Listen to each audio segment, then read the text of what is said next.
Missanelli Show on the air. And we got some Eagles news and some Eagles topics to talk about today. And it's stuff that was introduced yesterday, but we need to flesh it out a little bit. Nick Sirianni got an extension. He will speak today. Now, we don't know the terms of this extension yet, but I'm guessing it is close to $20 million a year in AAV. It's funny about Nick Sirianni, and I don't know. Maybe I'm wrong, but I don't get the sense that this is an overwhelming triumph as far as the fan base goes with Nick Sirianni. I don't sense the fan base celebrating that much over it, and that means there could be still a little ambivalence about the guy. Now, you talk about a guy now that's been to the Super Bowl twice. Of course, you know what he did last year, a triumphant run to a championship, and yet I just don't get the sense that people want to embrace him.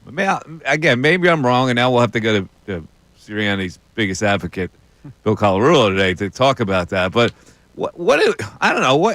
I guess I want to ask the people, what holds you back from embracing the guy? Do you think it's just smoke and mirrors that he's using? Do you think it's a product of his assistant coaches? We've talked about his leadership and how he bonds with players. I mean, I don't know about that. I'm not in the locker room. I can't see how he bonds with players. I have had conversations with players who express one way or the other whether they like him, whether they think he's cool or whatever. But we have to agree, I guess, that he's the greatest coach in the Eagle history as far as accomplishment go, and he surpasses the likes of Andy Reid and Doug Peterson and anybody else you want to throw in there. But when I look at Sirianni, I go, this could have gone the other way very easily. And it wasn't until they were 2-2 where the Eagles, I believe, underwent a kind of mental metamorphosis with the coach kind of learning a little something that he couldn't do certain things, and then sticking to a game plan which the offensive lineman kind of went into his office and told him, listen, we got to run the football, and then he did change it up a little bit. So maybe it was blind, dumb luck and circumstances that got Nick Sirianni the mantle of the best Eagles coach of all time and got him this massive extension. But it still comes back down to, do we trust him?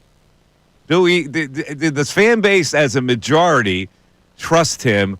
And if not, what is it that holds you back a little bit?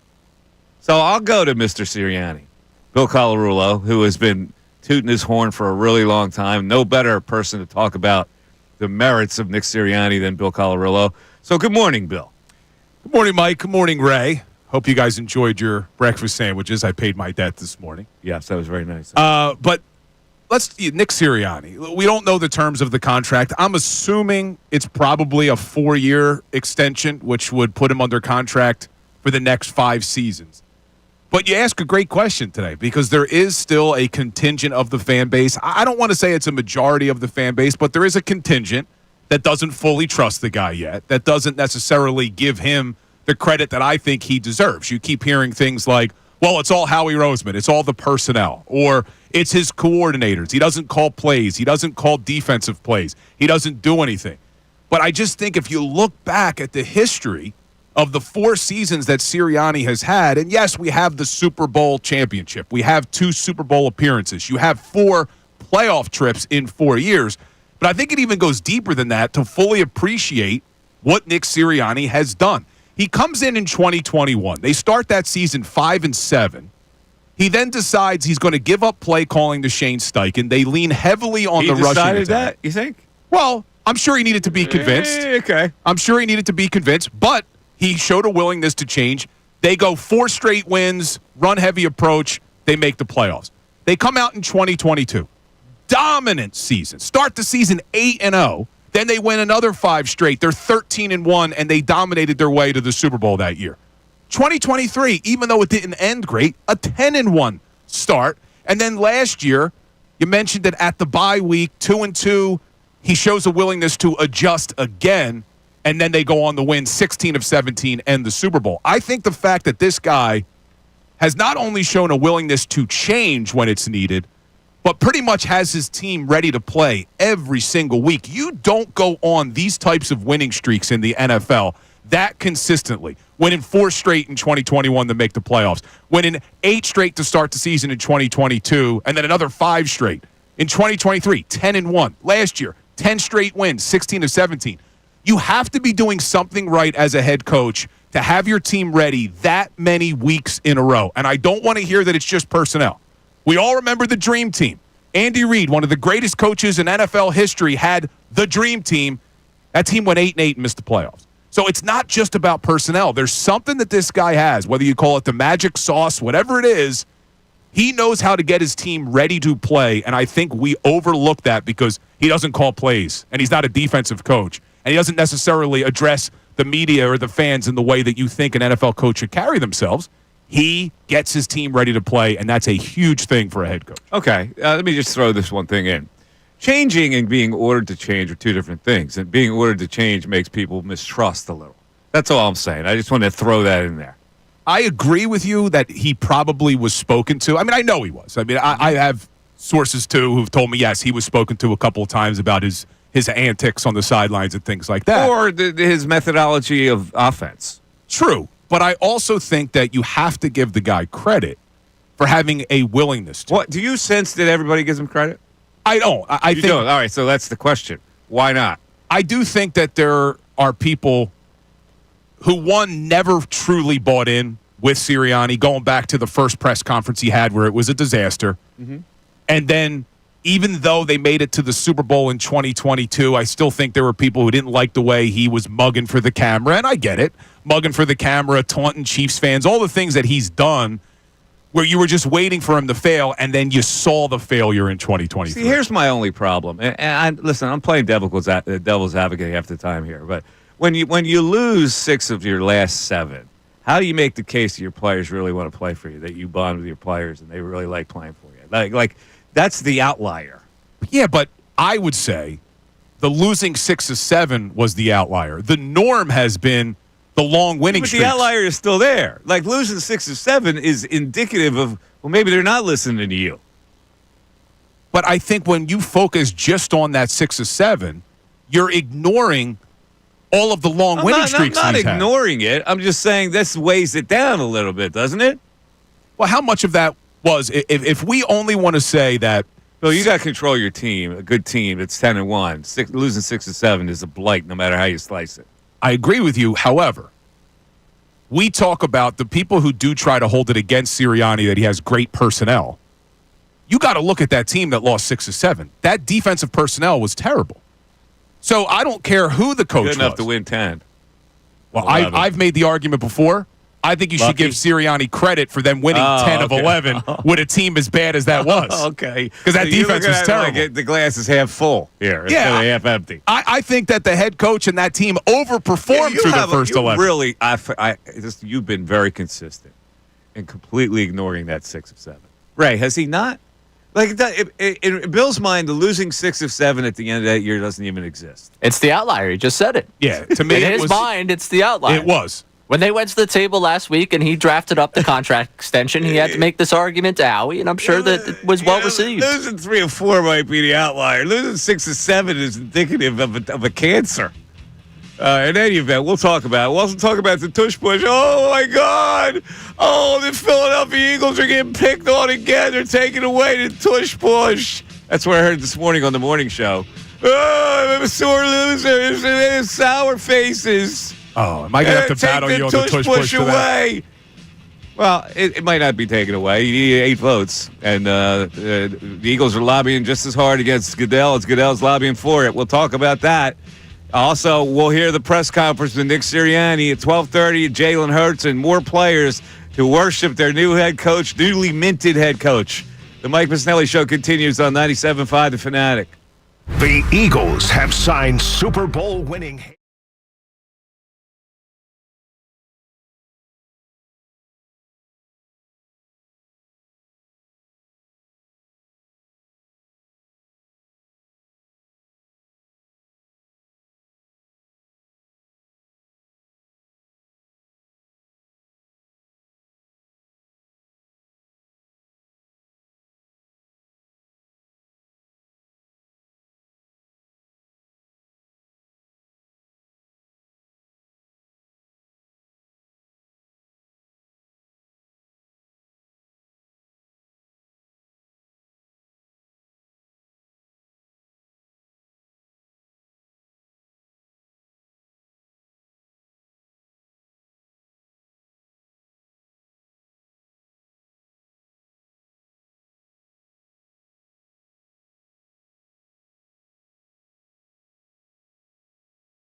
on the Mike Missanelli Show, 97.5 The Fanatic. Here's how you get in, 610-632-0975. Yeah, thanks to Bill for bringing in, well, I don't know, he didn't owe Ray anything, but he decided to buy something for Ray anyway. I didn't want him to feel left out. You lost a bet to me, which necessitated you to buy a breakfast sandwich. And I kind of led you to the path of where you should buy it. Yeah, it's right next to my house, and it was delicious. Yeah, spread bagelry. They got good bagels over there. I did a little sausage and cheese. However, Bill, I think that you found out why that I get unnerved at the prejudice that is shown towards the people who don't like egg. And I will say this, it's not that unusual for people not to like egg. It's just not. There are a lot of non-egg people, including that Guy Fieri, who does a national TV show. Guy Fieri's not Guy Fieri doesn't like eggs. I didn't know that. Fieri. So I could eat that off a flip-flop. So in any event, yeah, I got to tell you, that's one of the five best tacos I've ever had. All right. In any event, you ordered sausage and cheese on a olive oil, sea salt, rosemary bagel. Correct. And what happened? Well, I felt very bougie ordering a rosemary sea salt olive oil bagel. Mm-hmm. But I specifically ordered your first and said, no egg. No egg. No egg. Huh? They gave it to me with egg. Of course they gave it to you with egg. So I did feel your pain. I had to have them remake it. However, I didn't tell you this. I don't think they remade it. They took the egg off? I think they scraped the egg off. Did you allow them to just scrape the egg off? I saw what he did. He scraped the egg off the sausage, and then he put the sausage back on the grill. Bastard. And then put a fresh piece of cheese on the sausage. Are you serious? That's what they did? Yeah. See that? I didn't even know this. So I got egg. I let him eat it first. I got egg fragments. You may have. Oh, my God. See? You may have gotten some eggs. I break out in hives today and leave the show. Well, you're not allergic to eggs. You just don't like them. Mentally, I break out.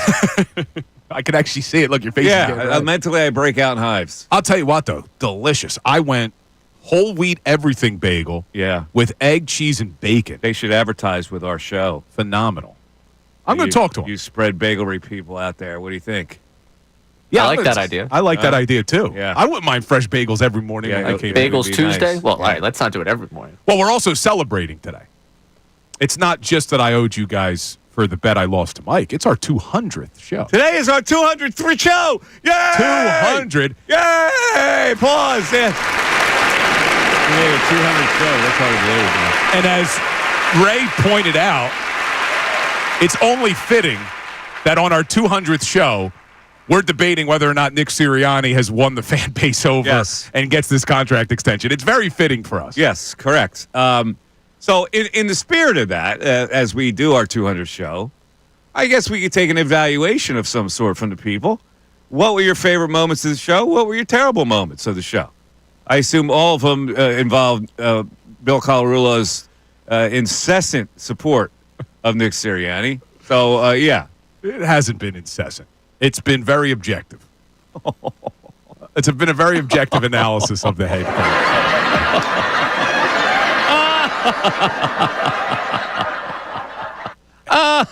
What are those laugh bags? It is. Well, it is, though. I know we've done this a million times, but I would like to hear from the listeners on, like, what else does the guy have to do to win you over? If you're one of the people who hasn't come on board to the Nick Sirianni train yet, what does he have to do? Does he have to win another Super Bowl? Because here's my concern.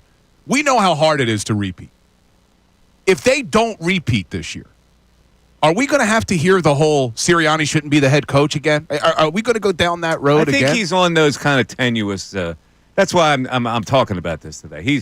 He's on very tenuous grounds when it comes to that. Like, I don't see the major parade here for him getting a contract extension. I don't listen. I don't hear all the calls saying, yeah, it's a great thing they did to reward that great coach. I'm not hearing any of that. So he's still sort of kind of like that seesaw ledge where, you know, you got to balance yourself. Yeah, like I got a text from my father as we were talking about it, and he says, but didn't they win in spite of him? See, that's what a lot of people think. You still get that. That they won in spite of him. And this is what I need to know. Why? Why is that you feel that way? Because it can't just go back to when he was a punk. You know? Yeah, Andy B. Well, maybe it does. Maybe just people can't forget that juvenile thing that the coach did. Two juvenile things. Andy B on the YouTube chat. He'll win me over when he's fired. I mean, we still have this contingent of fans. It's interesting. It really is interesting. So what exactly is it that holds you back or pushes you over the top for Nick Sirianni? All right, we're going to take a break. We got calls that are lined up here and also text board at 610-632-0975. And we'll continue to talk about, the Tush boys is going to be banned. Oh, Salciunas and Kincade. Oh, they're picking on us again. Oh. I'm on their side with this one. Mike Missanelli show continues. Fanatic Sports Update. Sirianni gets an extension. I'm Ray Dunn with this Fanatic Sports Update. The Eagles announced yesterday they're giving head coach Nick Sirianni a multi-year extension. Sirianni was headed into the final year of his initial 5-year contract, and Jeff McClay of the Philadelphia Inquirer told Kincade and Salciunas this morning he believes the contract tacks on 3 or 4 more years. They said multi-year extension. My guess is 3-4 years, something like that. Trying to dig up a little more on that. And then I guess the other question is how much. It's got to be as much as any other coach. Top guys are getting paid, so you're thinking double digits per year in the millions, 10 to 12 possibly. Nick Sirianni and other members of the Eagles organization scheduled for a presser at 12:45 that we will carry for you live right here on The Fanatic. Elsewhere in the NFL, the owners' meetings going on in Minneapolis today and tomorrow. Amongst the things that will be voted on, the Tush push ban. That's expected to be voted on tomorrow. We will keep you updated with anything we hear about that. Last night, the Phillies rallied for 8 runs in the final 3 innings out in Colorado to beat the Rockies 9-3. Alec Boehm, Kyle Schwarber, and Mundo Sosa all homered in the win. For Schwarber, it was home run number 300 of his career. Phils now in first place in the NL East. Back in action tonight, Jesus Luzardo on the mound, 8:40 start against the Rockies. This update is brought to you by Mattress Firm. Get matched and sleep at night during Mattress Firm's Upgrade Your Sleep sale. Take 120 nights to love your new bed or your money back. Restrictions apply. I'm Ray Dunn on your home for NBA playoff action. 97.5 The Fanatic and 97.5thefanatic.com. Ricky Vitalico.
Let's go to the YouTube chat where this is really kind of making my point today. People just can't wait to pile on the guy rather than praise him. Yes, and JM, one of our loyal YouTube chatters, he says the Sirianni praise is like giving the bull on the front of a Lamborghini credit for its engine.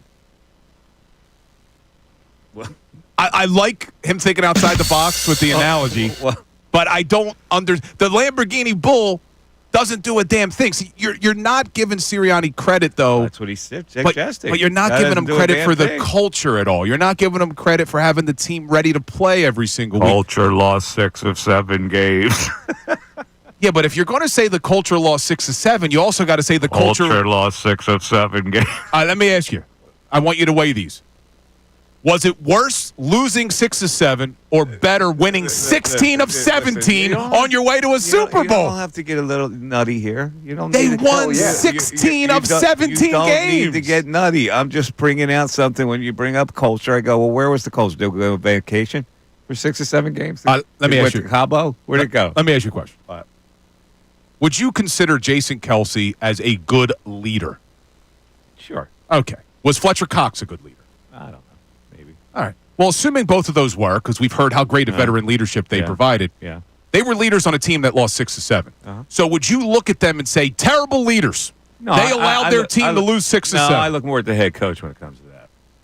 Okay. The head coach is more responsible. Which is fine.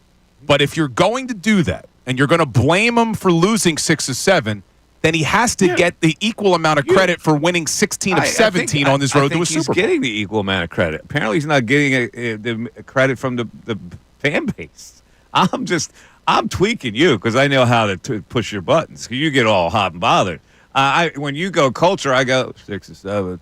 You know, and apparently culture didn't apply that. You know, you have selective culture. Is what I'm seeing it in the chat too. It's called Vic Fangio, Bill. I don't, again, if you're going to give the coordinators all the credit when they win, then how come they don't share in any credit when they lose? It seems to me that the people who are yet to come on board with Sirianni blame him for the losses and don't give him credit for the wins. You can't have it both ways. I think the people were really satisfied the Eagles won a Super Bowl, and I think they thought highly of Sirianni. The longer time has gone on, the less he connects. Would you agree with that? Like, people go backwards with him. They go, yeah, I didn't win the Super Bowl. Coach Nick. And then they think about it and they go, yeah, but I don't really like him. Oh, man. I know we're on the Sirianni conversation, and sometimes my ADD kicks in, but I'm concerned. We may have gotten the girl at Spread Bagelery in trouble. What? Somebody in the YouTube chat says his girlfriend's the HR director at Spread, and they're going to make sure that you never get egg on your sandwich again. Well, no, that's okay. I mean, people have made that she made a mistake great before. sandwich. But did they scrape the egg? That's what I want to know. They did scrape the egg. Oh, see, you can't scrape the egg. They did. But here's what she did. I ate that whole thing with an egg scrape. All right, here's what she did. There was the sausage. They put the egg on top of the sausage, but the cheese is on top of the egg. They scraped the egg and cheese off. They took the sausage and then put cheese on top. You can't scrape the egg. What you got to do is you got to wrap that sandwich in case somebody else orders that. All right. So, yeah, she did a nice job. Come on now. She did a nice job. Sirianni has done a nice job. All right, anyway, back to your ADD did kick in. Yeah, I felt bad. I didn't want to get anybody in trouble because they were delicious sandwiches. Delicious. They were. Yeah, I understand the 6 to 7 thing maybe holds people back. No, it's more than that. It's not. It holds me back. What holds people back is the demeanor of the guy. I don't know. There's something that doesn't connect with the guy, with the fan base. Or else we wouldn't have these chat board comments. We wouldn't have text. Let's get to the text board, right? What are the text board saying about this? Sean from Cinnaminson said, in regards to Nick's new contract and how people feel about him, in all honesty, I think about the last coach that everyone really liked. People want Reed out all the time because they hate his press conference, time management, etc. Even early on, they didn't like Charlie Manuel until he won the World Series and he became beloved. I think if we repeat or win again soon, maybe he'll get to that level, but fans rarely like our coaches no matter what. So he has to actually win again? He won. Like Charlie Manuel won, they loved him. Nick Sirianni has won, they're still not liking him. Yeah, I really don't get what else he would have to do. Now, what's crazy is a lot of this show, when we first launched it, was right before the season. And what would Sirianni have to do this year, right? Remember, what would he have to do? Mm-hmm. I had said that he need to win a playoff game. He did a lot more than that. I mean, literally, I keep going back to the 16 of 17 wins. And the only game they lost was when Jalen Hurts got a concussion against Washington. Think about that for a second. When was the last time we saw a team win 16 of 17 and not only win, but dominate their way to a Super Bowl victory? I mean, it's just, what else do you need to see? People aren't seeing it. Let's go to the phones. Greg in Bethlehem want to check in with his leadoff call. Leadoff hitter, Greg, how you doing? Gentlemen, how we doing? Good, Greg. How are you? Good. I mean, the difficult thing with Sirianni is figuring out how much he influences the offense from game to game. We don't seem to know that for sure. And my impression is that his influence on the offense isn't necessarily positive. But how do you prove that? What do you mean by that? They decided to go in a certain way to play offense. That was to run the football. What did he do to impede that? Well, He rolled with it. Well, he did, but I don't think that was his first inclination. Well, it doesn't really matter. Does it really matter? I mean, if he acceded on a way to move the football, and he still should get credit for that as a head coach. No. Well, I mean, I agree. It's two different things. I mean, you look at Sirianni's behavior, and he's certainly not Tom Landry, and I think that rubs people the wrong way. I mean, he does connect with the players, and really, when you get down to it, that's the most important thing. Well, it is. He can connect He connects with the players, and they won. Shouldn't that be the two most important things? I agree. I don't understand what is it exactly that holds people back. The demeanor. Maybe the demeanor for him works. It's not Tom Landry, but who cares? Well, I agree. When you lose and your demeanor is like that, that's when people care. When you're 2-2, you're scuffling around and you're yelling at fans. I mean, then people have no patience for you. All right, let's go David in Drexel Hill. David, you're on 97.5 The Fanatic. How y'all doing? What's up, David? Hey, listen, you know what's wrong with Sirianni is the people don't like him because he don't talk bad about Jalen. That's why all the haters that don't like Jalen turn on Nick. What? Nick is a good coach. You can't argue. And you keep talking about they lost 7 in a row. So what? 6 of 7. They went to the playoffs. Six. They made the playoffs. They after lost. losing and with a new offensive coordinator. They lost in the first game of the playoffs to Tampa Bay. Doesn't matter. They made the playoffs. Oh, stop it. That's nonsense. Losing 6 of 7 was a disaster. So you're going to say making the playoffs don't matter? So let's get. No, it doesn't. Not in that year, because they were a disaster waiting to happen. They were a disaster. 6 of 7 and losing that playoff game.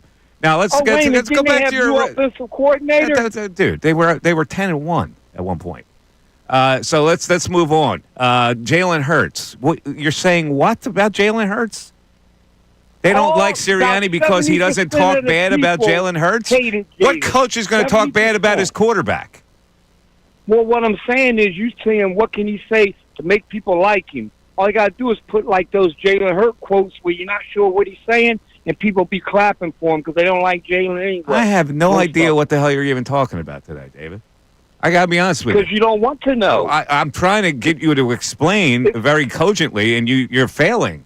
I don't know what exactly your point is here. 70% of people don't really like Jalen. They had to put up with him because he won the Super Bowl. And they don't like him. Why? Because they didn't like him. They say he wasn't even going to be the quarterback at the next season. You got some talk show hosts saying. Where are you coming up with this? Where are you? Are you listening to Sports Talk on Mars somewhere? Yeah, David. You're not even in the ballpark today. Knock on the door. Get in the ballpark. Hey, guess what? I might be in the wrong station because I rode by my exit. What the I like the laugh at the end. Was that? Look, I don't think on, yo. I don't think he was wrong in his point that there are still some people who haven't fully come on board with Jalen Hurts. I don't know how. Same way I don't know how about Sirianni. Because he said because the coach doesn't talk crap about Jalen Hurts, that's why people don't like him. Well, no. Where I disagree with him is I think it's the other way around. Jalen has never really shown support for Sirianni. Yeah. So I think you have people who love Jalen may also not love Sirianni. I don't see the correlation he was trying to make. No, I don't think there was a correlation. All due respect. 610-632-0975. Back after this. Connor Thomas. To Sirianni's credit.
Colarulo, we have Ray Dunn with us today.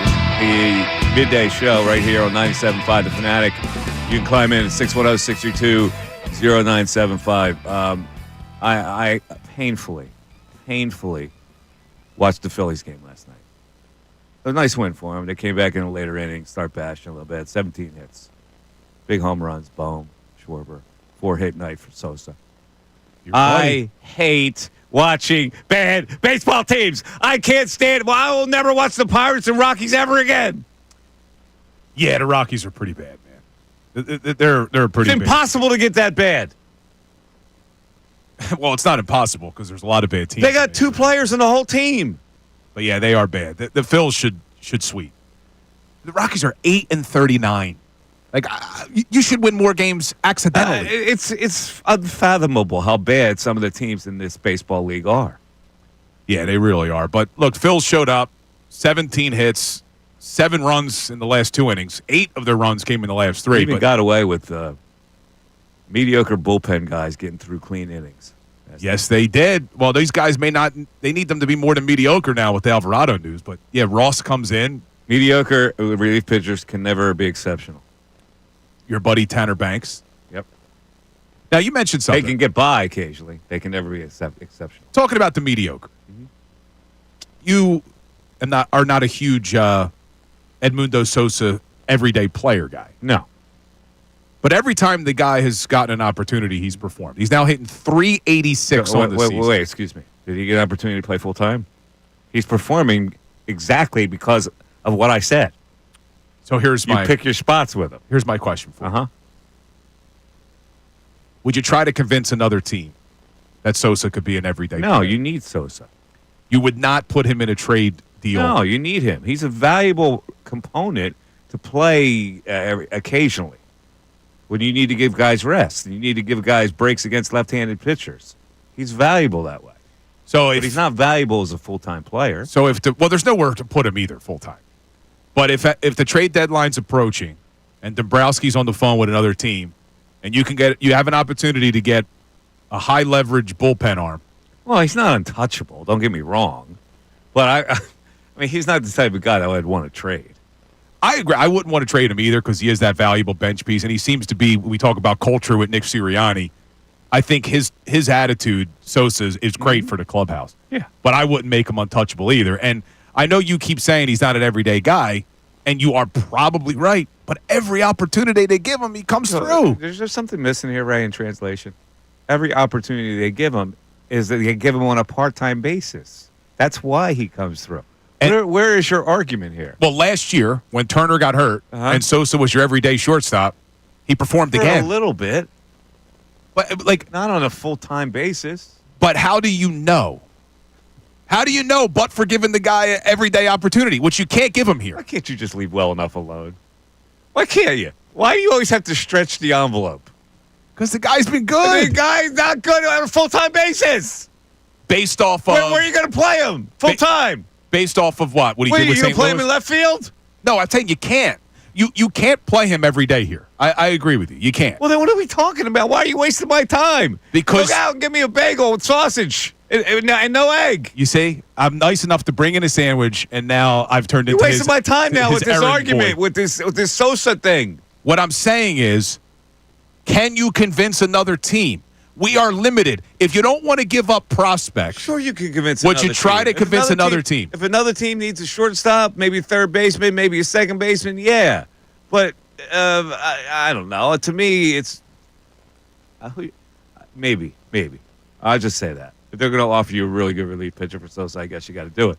But then you have no backup player. There's nobody in the minor leagues that you can bring in here to be that Sosa role. Miller's not ready. I would love to see Sosa get an opportunity to be an everyday player. Why? What do you care? He helps the team as a part-time player here. There's just nowhere to put him. What is your obsession with him being a full-time player? He's been unbelievable this year. He's been unbelievable as a part-time player. See, this is the kind of thing that makes me go crazy, Ray.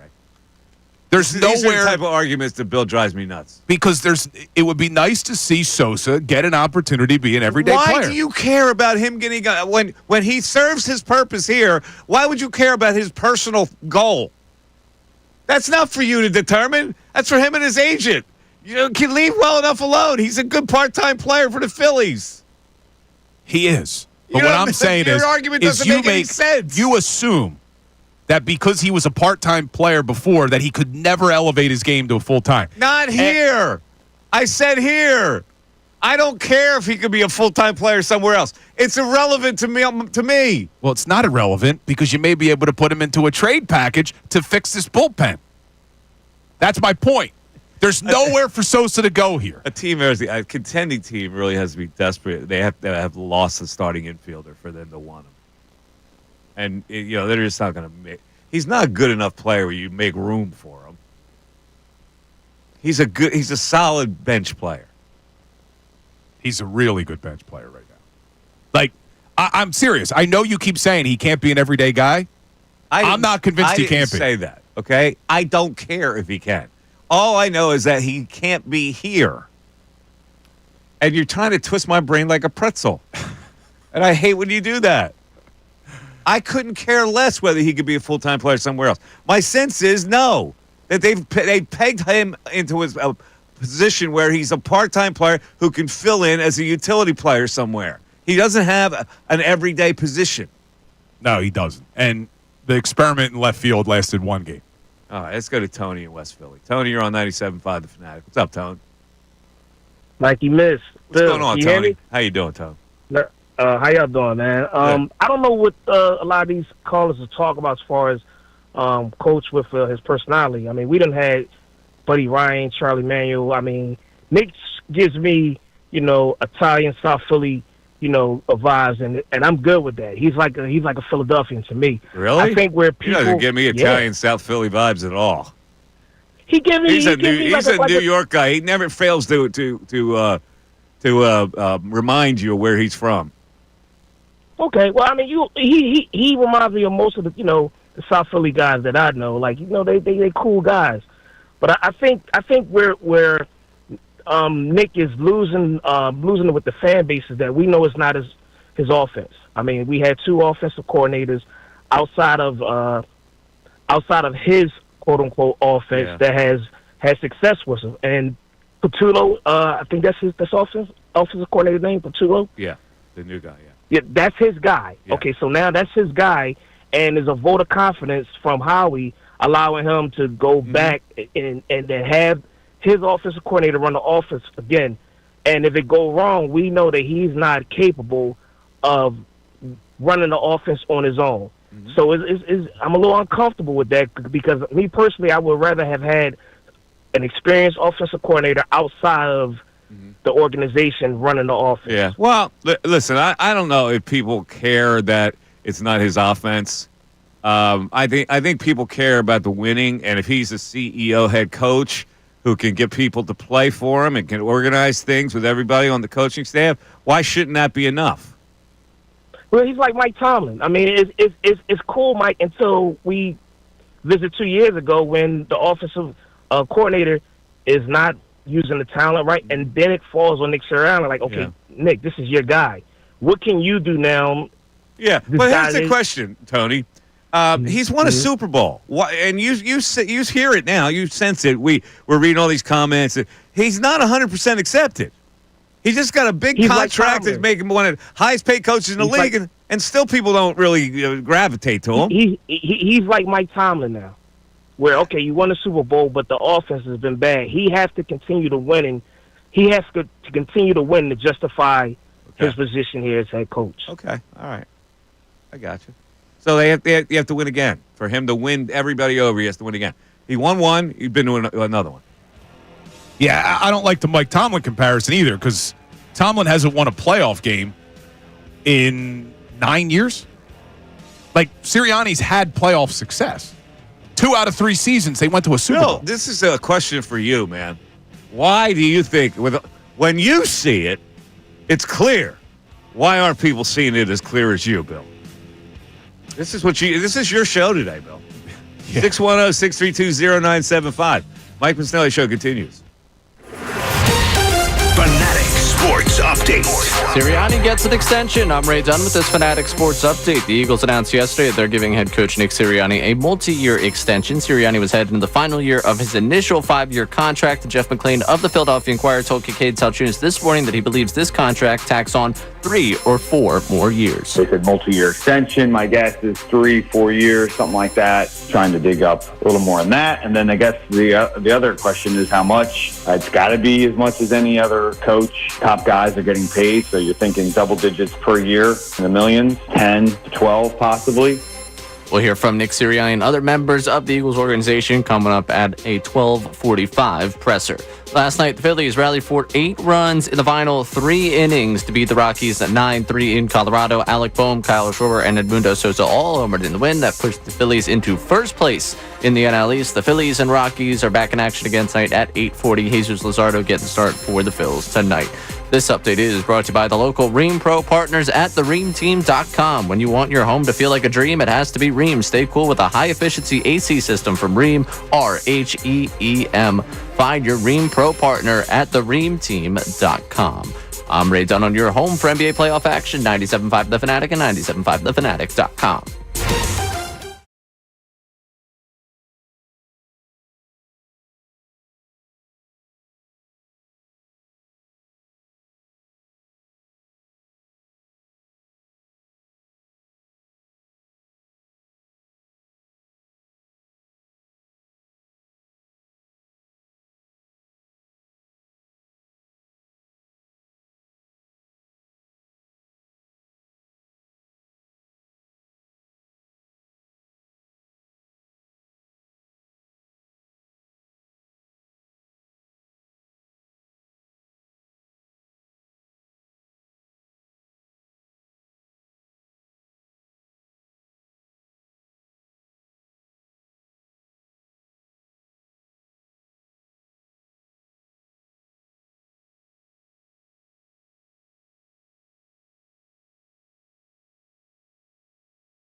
tomorrow. Listening to Jeff McClain today, who was on the morning show. Jeff says 16-16. Two lobby groups are trying to push it over the top for either side. Eagles lobbying to keep it. Goodell's people lobbying to do away with it. How do you think this shakes out, Bill? I think it's going to get banned. I think the fact that it's clear that Roger Goodell and the NFL wants it out, that it's going to get banned. But I do think that the NFL has created a pretty dangerous precedent here because we want innovation in the NFL. You want innovation in professional sports. Well, the Eagles were innovative, and they come up with a play that not only is pretty close to being unstoppable, it also hasn't been able to be replicated by other teams. So I think they're creating a dangerous precedent now by saying, hey, you know what? Teams, coaches, players, if you create a play that nobody else can replicate and it's really effective, we're just going to find a BS way to ban it. Because now they're citing pace of play. This is the midday show, isn't it? I'm with Salciunas and Kincade on this. This is not the morning show, is it? I am with. Oh, okay. I just wanted to check. So maybe I came in early. I am with Salciunas and Kincade on this. I didn't take away a Tush boy. We can't exist. But you understand what I'm saying. Saquon Barkley, the best offensive line, and a quarterback that squats 800 pounds. We're not going to be able to get a first down on 3rd and 1. That's a terrible thing, Bill. The Eagles are going to be just fine without it. But my point is that just because a team creates a play that other teams can't stop should not mean that you find ridiculous excuses to get it outlawed. Mike, the new proposal includes pace of play as a reason for getting it out of the game. Come on. Well, you can come Pace up with of play. any reason that you want. The bottom line is it's not a football play. That's what they know, and that's why they want to take it out. It embarrasses the game, frankly. How does it embarrass? It turns it into rugby. It is not a rugby play. Embarrassing play. And I'll stand by that, and I've stood by that for years when I watched that play go. And now they're going to take away all help, running downfield offensive lineman to push a guy. That's good because that's now straight up football. Mano a mano, not leverage with 800 pounds of leverage behind a guy. Oh, please don't start with the physics again. So are you outlawing double teams too? No. Oh, they're okay. You go too far. Well, you're saying leverage. You go too far. Leverage means if you heap up a bunch of poundage behind a guy, it's impossible to stop because of the physics of it. That's why it's not a football play. Oh, the physics. All right? I can't do it today, But I Ray. know people out here, Mike, you must be anti-Eagle, Mike. You're anti-Eagle. This is Salciunas and Kincade. They're right. We're always picking on the Eagles. Hey, that's where I go. Come on. Let's grow up. Let's grow up. I do not look at. By the way, you got to look at the clock. That's what you should look at. It's 11 o'clock. It is at 11. And it's the Mike Missanelli Show. You're listening to WPEN HD1, Burlington, Philadelphia, a Beasley Media Group station, broadcasting live from the Comcast Business Studios, powering possibilities. You were saying?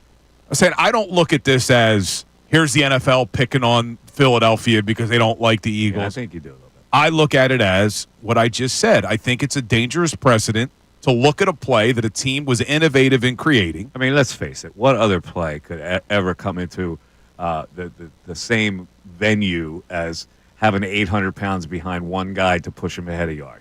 Your physics, your physics argument is flawed. What other play are we talking about in football? How about every damn play in football? Every double team is 800 pounds of force. If you double team someone, then somebody else is open. If you double team someone, you move the other way. You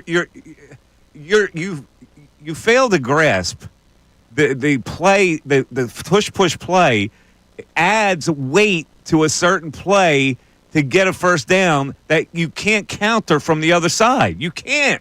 It's impossible to counter. And you're going to ask, well, how come other teams don't do it? I don't know why other teams don't do it. Maybe they don't practice it well enough. Because the fact of the matter is, if you practice it well enough, you should convert that every single time.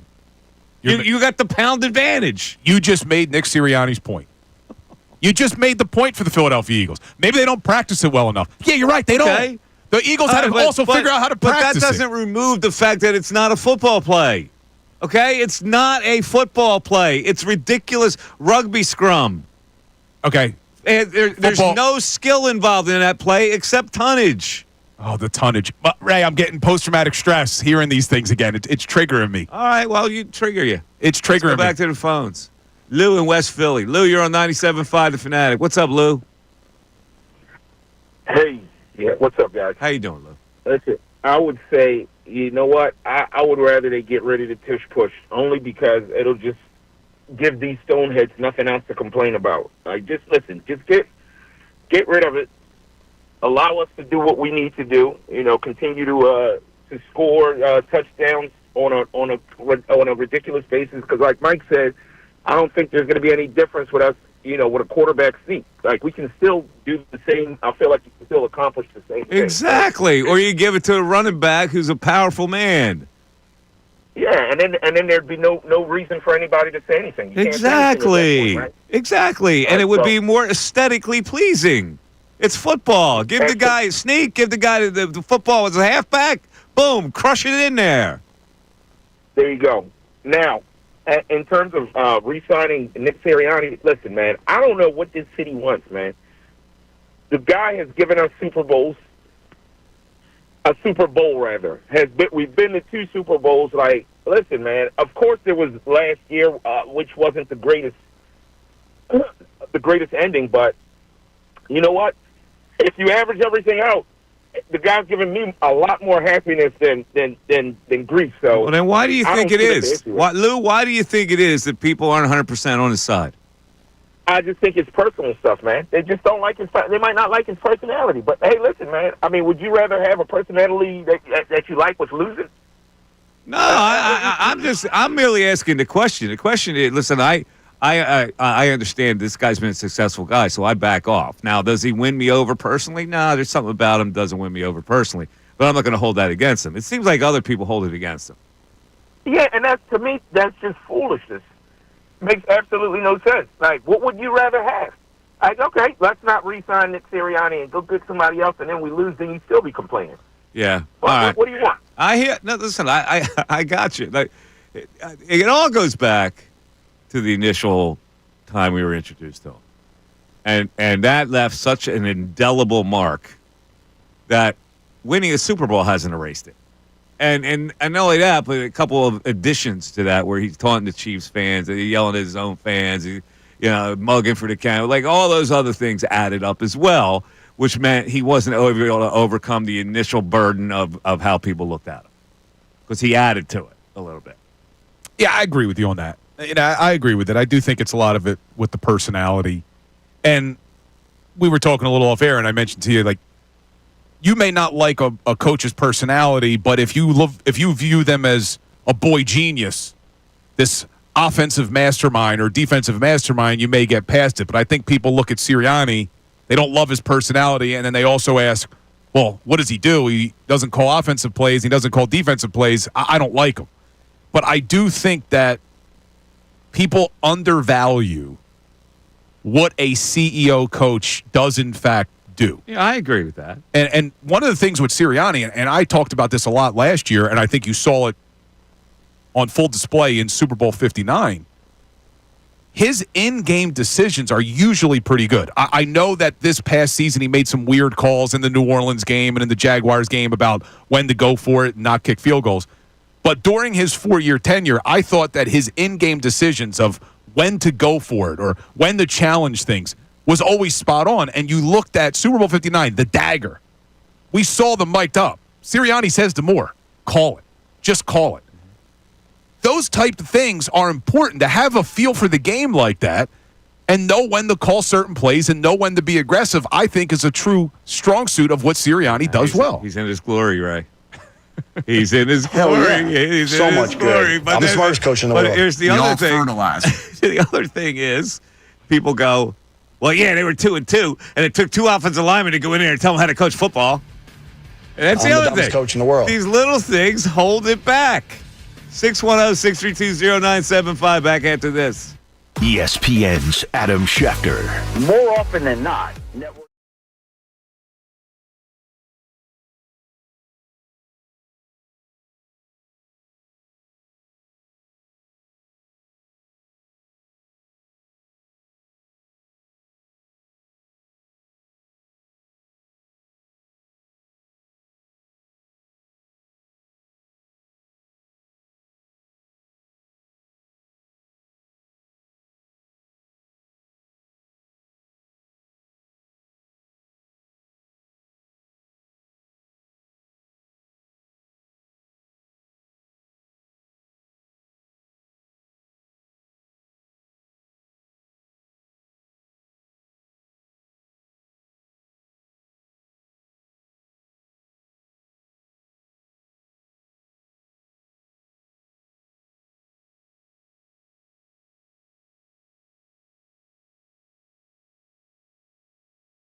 97.5, the Fanatic. The owners' meetings are going on, so you'll have all this lobbying with the Tush boys. But also, there's a couple other things they're considering, Bill, and one is the flag football Olympics situation. What do you think about that? First of all, explain to the people what's going on with that. Yeah, so in the 2028 Olympics, there's going to be flag football, and it's going to be over in Los Angeles. Yeah. And the NFL players and the NFLPA want to be able to play in it, but the owners would have to allow it. And Adam Schefter reported today that he thinks this is going to get passed, that the players will be able to participate in the Olympic flag football in 2028. And there's going to be some rules in place. One of them is there's going to be a limit of one player per NFL team on each national team participating. Why? Because they don't want one particular team, I guess, to get – because it's going to be an issue. It's going to run into training camp a little bit. So I guess you don't want to have, let's say it was the Eagles. You look at this Eagles team. You arguably could have Hurts, A.J. Brown, Saquon Barkley. I guess the Eagles wouldn't want that. That'll derail your team's preparation. Correct. So they're going to limit it to one player per NFL team. Okay. I got to be honest with you. I don't need to see the NFL players in the Olympics playing flag football. That doesn't really do anything for me. And honestly, I don't think that the NFL is going to approve of this for us. Why doesn't it do anything for you? Don't you think it would be exciting to have Tyreek Hill? No. No? Why? Do you watch the Pro Bowl flag football? First of all, let's do this. Why is flag football an Olympic sport? Here's where I'm going with what's this. What's the point of it? Why are we cheapening the Olympics by doing these little... Well, there are flag football leagues internationally. They do have flag football teams. But, see, I think I don't watch the Pro Bowl when you have the NFL players going up against each other. Well, that's different. Because you don't have the nationalistic fervor. I get that. But now let's look at the nationalistic fervor of it. Uh-huh. Do you really think that any of these other countries are going to be able to compete with the Americans when it comes to flag football? You never know. It's flag football. You don't have to tackle or anything. You just have to keep up.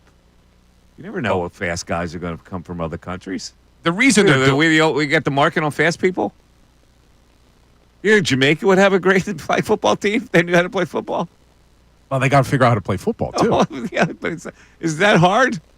You got one quarterback and you got people to catch the football. Yeah, but then under that rationale, then how come there aren't more international players in the NFL? Because they don't play it. They don't grow up playing football. But you can assemble a flag football team, put the rules out there, and say, cover this guy. You're fast enough to cover the guy. You cheapen the rest of the countries. No, I'm not. You're mixing the two. Speed doesn't automatically translate to being able to play. But athletic ability, are we the only country that has athletes? No, but then how come? All you do is be an athlete to play flag football.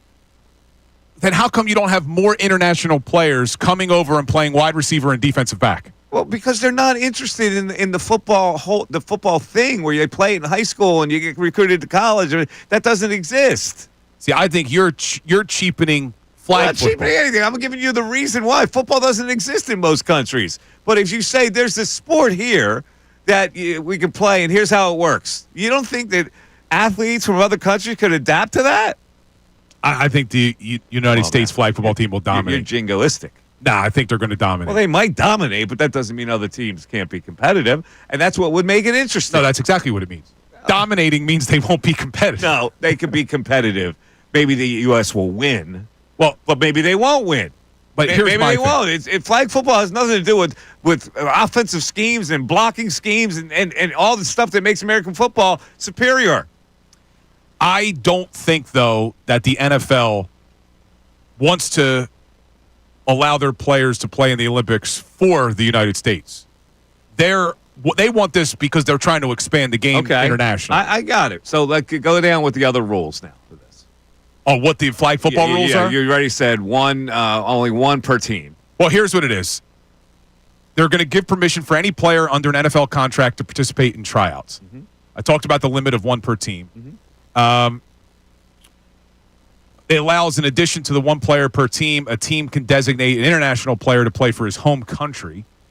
All right, so in other words, Mailata could play for Australia. Correct. There's a purchase of league-wide insurance policies to provide injury protection for any player injured while participating in an authorized flag football activity. So I guess insurance would cover their contract. A salary cap credit for any player who is injured playing in the Olympics. Now, they're going to stretch the envelope as far as their international connection, right? Because not everybody is spawned from another country that plays in the NFL. Like, how many countries will be represented of players in the NFL? 3? And most of them are kickers. You get the United States, Canada, you get a Australian punter. U.S., Canada, and Australia is all that comes to my mind. Yeah. But that's why, like, when you're saying I'm not valuing the athleticism of other countries, I certainly am. I mean, there's clearly athletes in every country. But if you're telling me that I could have Lamar Jackson as my quarterback in the U.S., who's playing quarterback for one of these foreign countries? You never know, man. They're not going to be able to throw the ball as well as Lamar Jackson can. Of course they could. Then they could throw it as well. Then how come you don't have any international quarterbacks? Because they're not interested in football here. But yet all of a sudden they're going to be great in 3 years? Because they've assembled together just like a national team of basketball. You assemble together. You practice. No. It's going to be a dominant performance. No. Anyway, last rule. No. The last 2 rules. There will be established medical staff and field services that comply with NFL minimal standards. And then this is the interesting one. A schedule that does not unreasonably conflict with an NFL's player, league, and club commitments. So I don't know how you're going to do that because the Olympics run from July 14th to July 30th of 2028. Camps start around that time in July. So I'm not sure how they're going to be able to participate without it having an unreasonable conflict with their club commitment. It'll depend on how you define unreasonable. Lamar Jackson, Tyreek Hill, and 5 other guys. Saquon. Basically. Look, you look at this Philadelphia Eagles team. We're talking 3 years from now. A guy like Quinyon Mitchell could probably be on that team. I don't know if AJ and Devontae 3 years from now would be on that team, but you could see Quinyon, maybe Cooper DeJean, those types of athletes. You can't hit a guy at the line, right? I don't believe so. Football? No. So a guy gets off the line and runs a slant. How do you guard that? Other countries could run that play very easily. Well, I mean, you're probably still able to use your hands. The technique of blocking, the technique of bump and run coverage, all that stuff would separate an NFL football player from somebody who wants to just play flag football. So I think it'll be fairly even. I don't think it's going to be even at all. All right. You never agree with me about anything. No, I'm just saying. I don't think it's going to be. You just never agree with me. Anthony in Philly. Anthony, you're on 97.5 The Fanatic. Anthony. Hey, what's going on, fellas? What's going on, Anthony? All right. I was thinking with the Nick Sirianni thing, I just think it's Howie Roseman has just overshadowed Nick Sirianni the whole time. You know, everybody pretty much says Howie Roseman has been on the heater. He had the best draft picks in the last 3 or 4 years that any general manager's ever had, and this makes Nick Sirianni look like he's not doing much. And I've never known a coach to have to go through a general manager outshining him the way that Howie Roseman is outshining interesting. Nick Sirianni. Interesting. So he's being outshone by Howie Roseman. Bill, your thoughts? No, that's definite. I think a lot of people give Roseman a lot of credit. And that dilutes Sirianni's effectiveness? Well, they give him credit for building the personnel. Okay. And a lot of what you hear is Sirianni's only a good coach because of his personnel. And Roseman deserves a ton of credit. But I think that you've had coaches in the past who had a lot of talent that didn't have this level of success. All right. What else, Ant? Yeah, wherever you go nationally, the first thing they tell you is, it's not Nick Sirianni's doing a great job, or I'm a truck driver. I go different places, and the first thing they bring up to me is Howie Roseman. Yeah, well, what do you think? What do you think as an Eagle fan?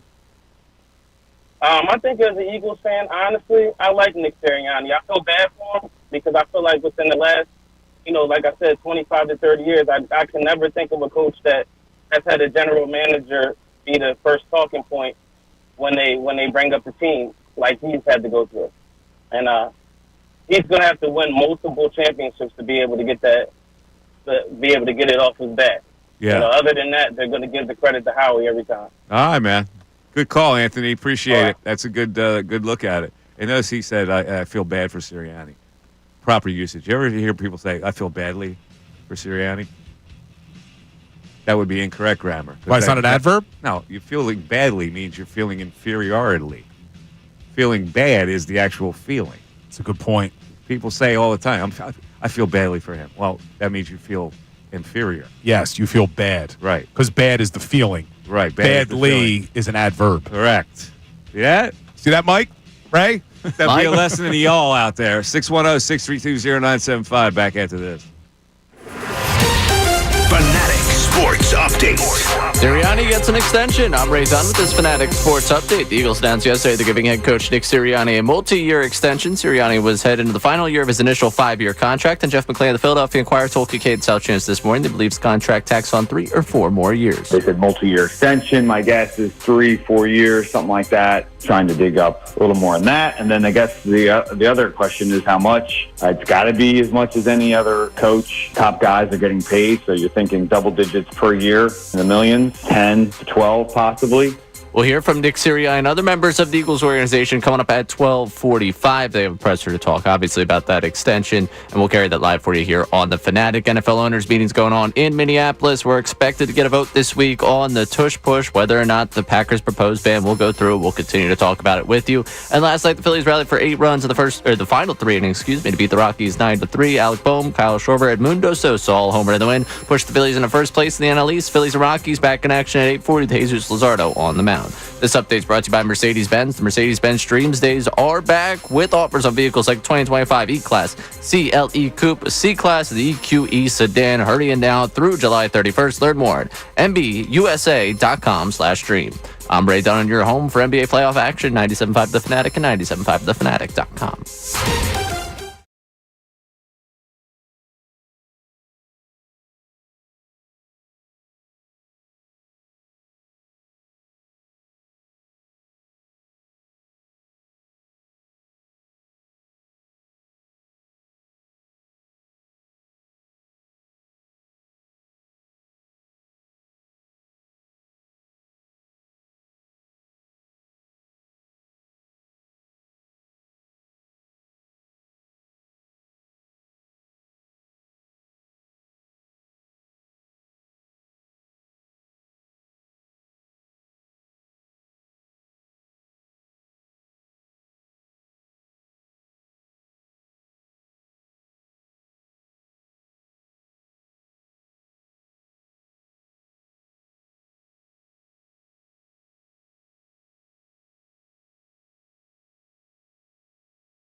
Oh, the Mike Missanelli Show, 97.5 The Fanatic.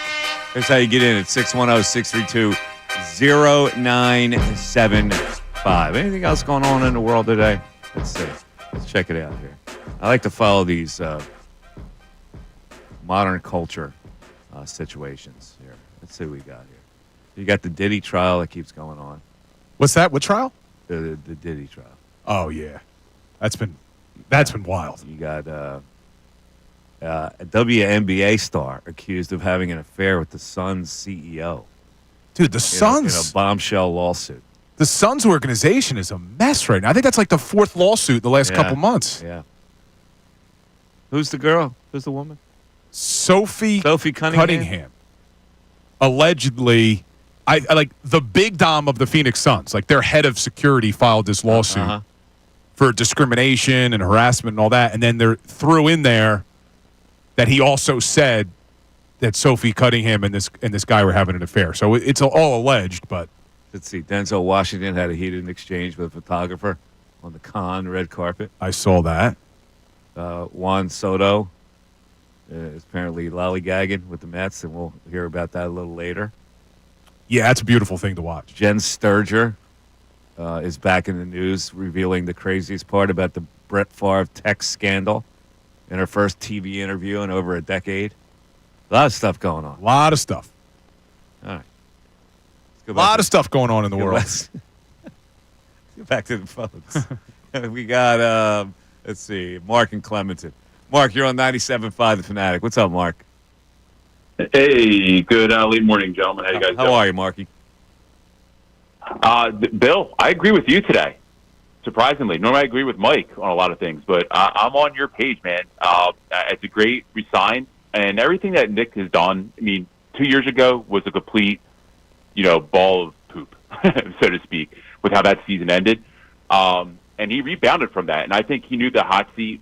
He was on the hot seat going into last season, and to rebound after a collapse like that and come back and win a Super Bowl is, to me, pretty incredible and pretty impressive.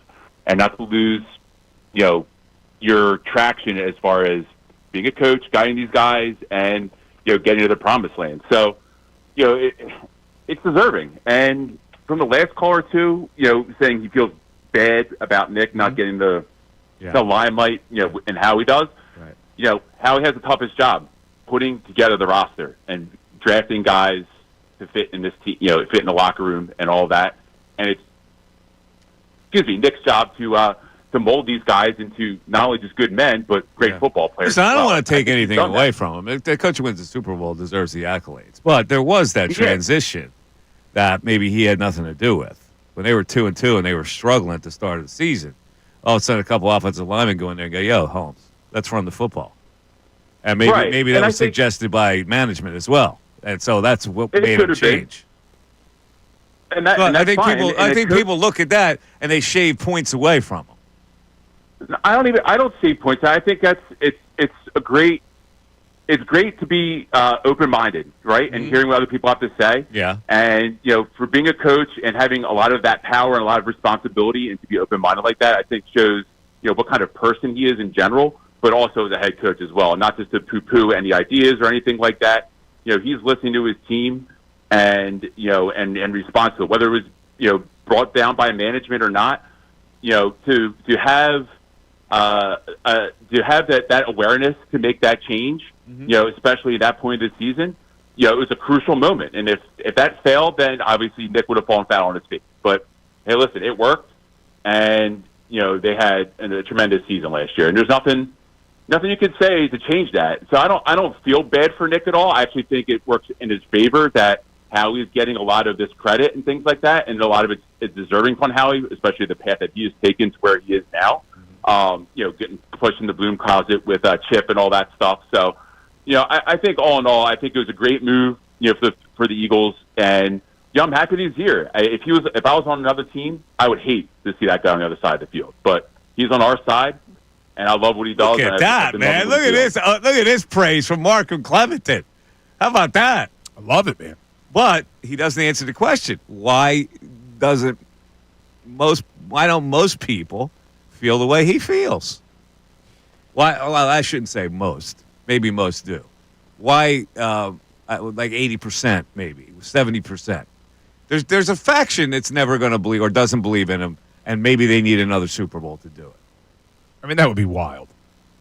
But you feel that, though, right? Yeah, but like even in the YouTube chat, people were saying that there's still like, oh, I don't have a problem with Sirianni, but I don't like when he gets discussed with some of the best coaches. I said, well, who are you referring to as best coaches? And Kyle Shanahan gets thrown into the mix. Mm-hmm. He hasn't won anything. No, he hasn't. So, but then that's what I said, and then the YouTube chatter comments back, yeah, but he designs the offense, he helps pick the personnel, he calls the plays. See, I don't that shouldn't matter. It should not. It really shouldn't matter. A head coach is a head coach. If he's the CEO and they're playing like this, he should get credit for whatever he's doing. Well, let's look at another CEO coach, John Harbaugh. Mm-hmm. John Harbaugh's a great coach. Mm-hmm. Doesn't call plays, isn't a defensive guy. And when you look at his career so far, he's won one Super Bowl. One. Sirianni has won one Super Bowl. Sirianni's been to 2 Super Bowls. Has been to the playoffs every single year. Because that was the comment, too, that Chatter made about Shanahan. Well, he's always in the mix. So is Nick. You've been in the playoffs every year he's been the coach. So I don't know what else this guy would have to do. And if it really is, he's got to win another Super Bowl. That is the most unfair statement to make. This is like the quintessential Bills show, right? Isn't it? Well, it's fitting that's our 200th. It really is. Our 200th show is actually Bill's show. Look, he's just so good. He gets so excited talking about this guy. Well, I mean, to celebrate 200, leading up to the shows like coming together that first day, whatever it was, August 12th. Yeah. Listening to your podcast and having dealt with Bill for the last few months, I knew that this was going to be the thing that drove a wedge between the two of you to start this show. Yeah, it was. It was the most obvious. These guys could not be further on a subject than they are on this. Happy football season. I had some legs to my argument at that time, didn't I? My man had lost 6 and 7. You did. And you're still hanging on to it. Man, here's the beauty. Even though they won 16 to 17, he's still hanging on to it. My man lost 6 and 7, and he still had a rosy view. Now, how on earth did anybody have a rosy view when a coach finishes the season 6 and 7 and gets humiliated by an inferior team in the playoffs? Well, here it goes, because he's going to give you the same speech you heard all last summer. Yes, he is. I got to give you the same speech that I gave you all summer long. Bill? Bill, the defense. You were right it was the defense, and they changed coordinators. There and we blah, go. blah, blah, blah, blah. I just keep going back to it, though. The fans, and I don't think it's a majority. That's the idiot that changed the coordinators. I don't think it's a majority of fans anymore. I do think it's a small contingent who still are refusing to give Sirianni I credit. think it's larger than small. But here's the argument that I still don't get an answer to. Yeah. If we blame Sirianni for losing the 6 of 7 in 2023, how then do we not give him credit when they win 16 to 17? I'm giving him credit. But the fans, what I think they'll say, well, it's all the coordinators. It's Vic Fangio, it was Kellen Moore. Well, then couldn't you make the same argument that Brian Johnson, Matt Patricia, and Sean Desai weren't good? Just as illogical to not give him credit for this as it was for you to be illogical when you were tooting his horn when they lost 6 to 7. I wasn't tooting his horn. Oh, my God. No. I was tooting his horn. I think, and I know this is crazy and people are going to laugh, but like, I don't love Nick Sirianni. I don't have any personal connection to Nick Sirianni. I just felt like the guy is unfairly judged at times when you look at his resume in the 4 seasons he's been here. You were overly positive coming off of 6 to 7 meltdown. Overly positive. I was not. Coming into the season. Right.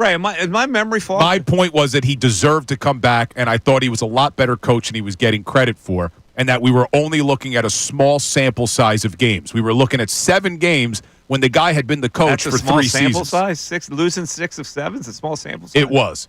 Because you also have to understand, when I was saying that the defense lacked personnel, Howie Roseman proved my point. They completely revamped the defense. It wasn't just Vic Fangio. It wasn't like they said, you know what? We brought in Vic Fangio, and it's the exact same personnel. They revamped it. You brought in Quinyon Mitchell, Cooper DeJean, Chauncey Gardner-Johnson, Zach Baun. You had a second year of Nolan Smith. You got to see him grow as a player. There were all of these changes that they had to make on the defense from the season you saw the year before. So to just blame Sirianni for 6 to 7, you're ignoring the massive overhaul of defensive personnel that they went through in addition to going from Patricia to Fangio. Not the way it works. The head coach bears the burden of that, and you know it. Oh, and he should. I'm not saying that he should not have been criticized, but to now look back at a magical season and say it wasn't Sirianni. Come on. I don't think anybody's saying that except for a couple people in your chat. Well, but the fact that they are saying that means he doesn't have 100% acceptance. It's a loud minority is what I think it is. 610-632-0975. Is it a minority or a majority? Mike Missanelli Show continues. Philadelphia.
The news at noon. Don't go anywhere. So today, I was out on the road a little earlier this morning, and I'm in the left lane, two-laner, and all of a sudden, the person in front of me does the old left turn signal. So traffic's moving, I obviously now have to stop because somebody's making a left turn. Quick, out of the blue. That's always dangerous. So I look in my rearview mirror. I got a chance to move into the right lane to avoid the person making the left turn so I can proceed on. I start to turn into the lane.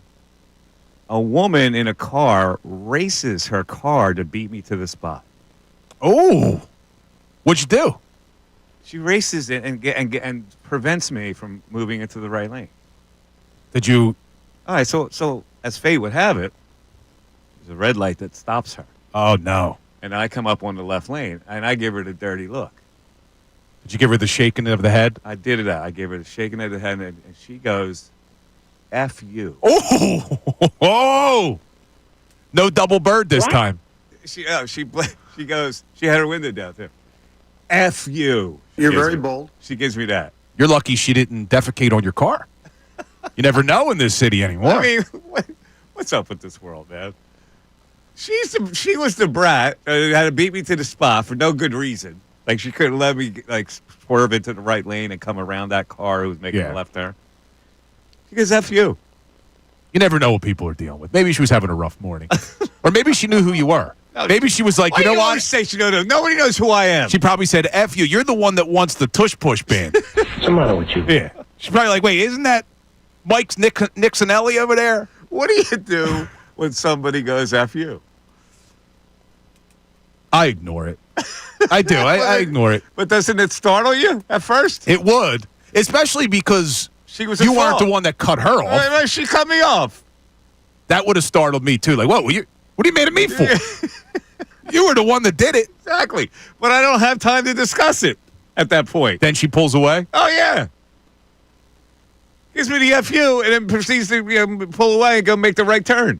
So I think this is explaining why Mike's been so aggressive towards me the first 2 hours of the show. I have a question. He had a rough ride in today. You have a question? I do. And I don't want this to come across the wrong way. Oh, boy. It's going to come across the wrong way. What's the question? How are you the victim of so many of these incidents and yet have no wrongdoing on the road? Good point, Ray. I think I'm the only one that brings them up. I see. I think during the course of a day, see, they resonate with me. I see. So it's like I go, okay, I always look at things on what's justice and what's injustice. So Right. I go, okay, that was injustice there. That woman could have easily relented and let me go into the right lane, and then I would have got out of her way because I would have swerved right back into the left lane. But instead, she tried to beat me to the spot. Now, what is the motivation for that, Ray? Timing in the head of the light ahead of you and wanting to beat that light? No. The light was far away. The light was far away. She couldn't even fathom whether the light was going to turn red or green. I don't know. So this is the way I look at it. I go, if there's ever going to be a lesson here, it's got to come through the dirty look. You're a dirty looks guy. So you go, and then she go, oh, yeah, I guess I was wrong. I got the dirty look. I guess I was wrong. And maybe the next time she won't do it. That's the way I always look at things. It's not just he's a dirty look guy. Mike's a lesson guy. He wanted to teach her that what she did was wrong. Exactly. And maybe the next time she wouldn't won't do that and maybe risk an accident. People do drive way too aggressively. Like, I don't understand it's why like they risk They have no consideration for other people. Like, I have consideration for other people. Like, I'll zipper blend. I'll never try to go ahead of somebody. Like, if somebody wants to come from the left lane into the right lane, I'm not going to try to beat them to the spot. I'm going to let them go into the right lane. It's one car. The zipper, the merging the zipper is something that always bothers me, that people don't understand how it works. Exactly. So I'm going, it's just a little protocol that would make life smoother for everybody. That's all. Instead, if the woman would have relented for 1 second and let me swerve into the right lane and then swerve back into the left lane, no harm, no foul, the world goes on. And there's no FU. You know what I'm saying? I can't believe the FU comes from her mistake. What'd you have, the Telluride today? Yes. It's a wonderful ride. Maybe she was just mad because it was such a beautiful car you got from Gateway Kia. It is possible.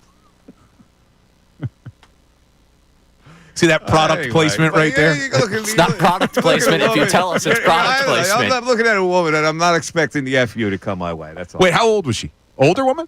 Yeah. Yeah, older woman. All right. Yeah, I don't know the last time I got the The FU? the finger or anything from anybody. Really? Yeah, I've been lucky, knock on wood. Ray is insinuating that I reap what I sow. I'm not saying that you're reaping what you sow. think you're I'm just saying it's interesting. It It's an does happen to him observation. often. Much like you say, we should not bury our heads in the sand with the Phillies. Listen. I'm not burying my head in the sand with your driving. We're all on the road a lot, right? So it's not unusual that these little things would happen every now and then. I just happen to notice them a little more, maybe. I understand. I get frustrated at other drivers. Yeah. But I don't necessarily generate the double bird nor the FU. Like, I haven't had that experience in a very long time. Ray, I'll make you her. Okay. She did what she did. I pull up alongside. I give her the mad look with the shake of the head. Does that deserve an FU? What don't you understand? That's what I'm turning and saying to you. And what I don't understand is that you sped up to prevent me from going in the lane. That's what I understand. You want to have a discussion on this? This is what you did. What's the matter with you? I'm with you on it, but Ray does raise an interesting point. That this tends to happen a lot to Mike. I'm just saying. It doesn't happen a lot. I just bring it up for content. But hold on. We've been doing the show. We said it earlier, 200 shows. Mm-hmm. In those 200 shows, no one's given me the finger or told me to go bleep myself on the road. It's happened to Mike at least 7 times. And it hasn't happened to me either, which is why I'm curious. Like, I would bring it up if it happened. It has not happened. It happens to everybody. You're making me cynical over here. It happens to everybody, and everybody is relating what I'm saying. It's relating to it. Really. I got my antenna up when stuff like that happens. I'm just surprised that Delco Cooper didn't poop on you. Conscientious polite guy on the road. I don't react unless somebody does something to me. But you let this one go. You didn't chase her down like you did the old woman. No. The old woman that gave you the double bird. I didn't chase her down. I got the FU and took it like a man. 610-632-0975 back after this. Fanatic Sports Update. Sirianni gets an extension. I'm right done with this Fanatic Sports Update. The Eagles announced yesterday they're giving head coach Nick Sirianni a multi-year extension. Sirianni was headed into the final year of his initial 5-year contract. And Jeff McClain of the Philadelphia Inquirer told Kincade and Salciunas this morning he believes the contract tacks on 3 or 4 more years. They said multi-year extension. My guess is 3-4 years, something like that. Trying to dig up a little more on that. And then I guess the other question is how much. It's got to be as much as any other coach. Top guys are getting paid, so you're thinking double digits per year in the millions, 10 to 12 possibly. We'll hear from Nick Sirianni and other members of the Eagles organization coming up at 12:45 as they hold a presser today. We'll carry it live for you here on The Fanatic. Elsewhere in the NFL, owners meeting going on in Minneapolis today and tomorrow, where they're likely to vote on the Packers' proposed tush-push ban. We'll keep you updated with whatever happens there. Last night, the Phillies rallied for 8 runs in the final 3 innings to beat the Rockies 9-3. Alec Boehm, Kyle Schwarber, and Edmundo Sosa all homered the win that pushed the Phillies into first place in the NL East. Phillies and Rockies back in action at 8:40 with Jesus Luzardo on the mound. This update is brought to you by ExpressPros.com. If you're ready for a new job, let Express Employment Professionals help you. Express is already hiring for summer jobs in a variety of industries. Visit ExpressPros.com. I'm Ray Dunn on your home for NBA playoff action, 97.5 The Fanatic and 97.5thefanatic.com.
6:05, the Fanatic News at Noon coming up.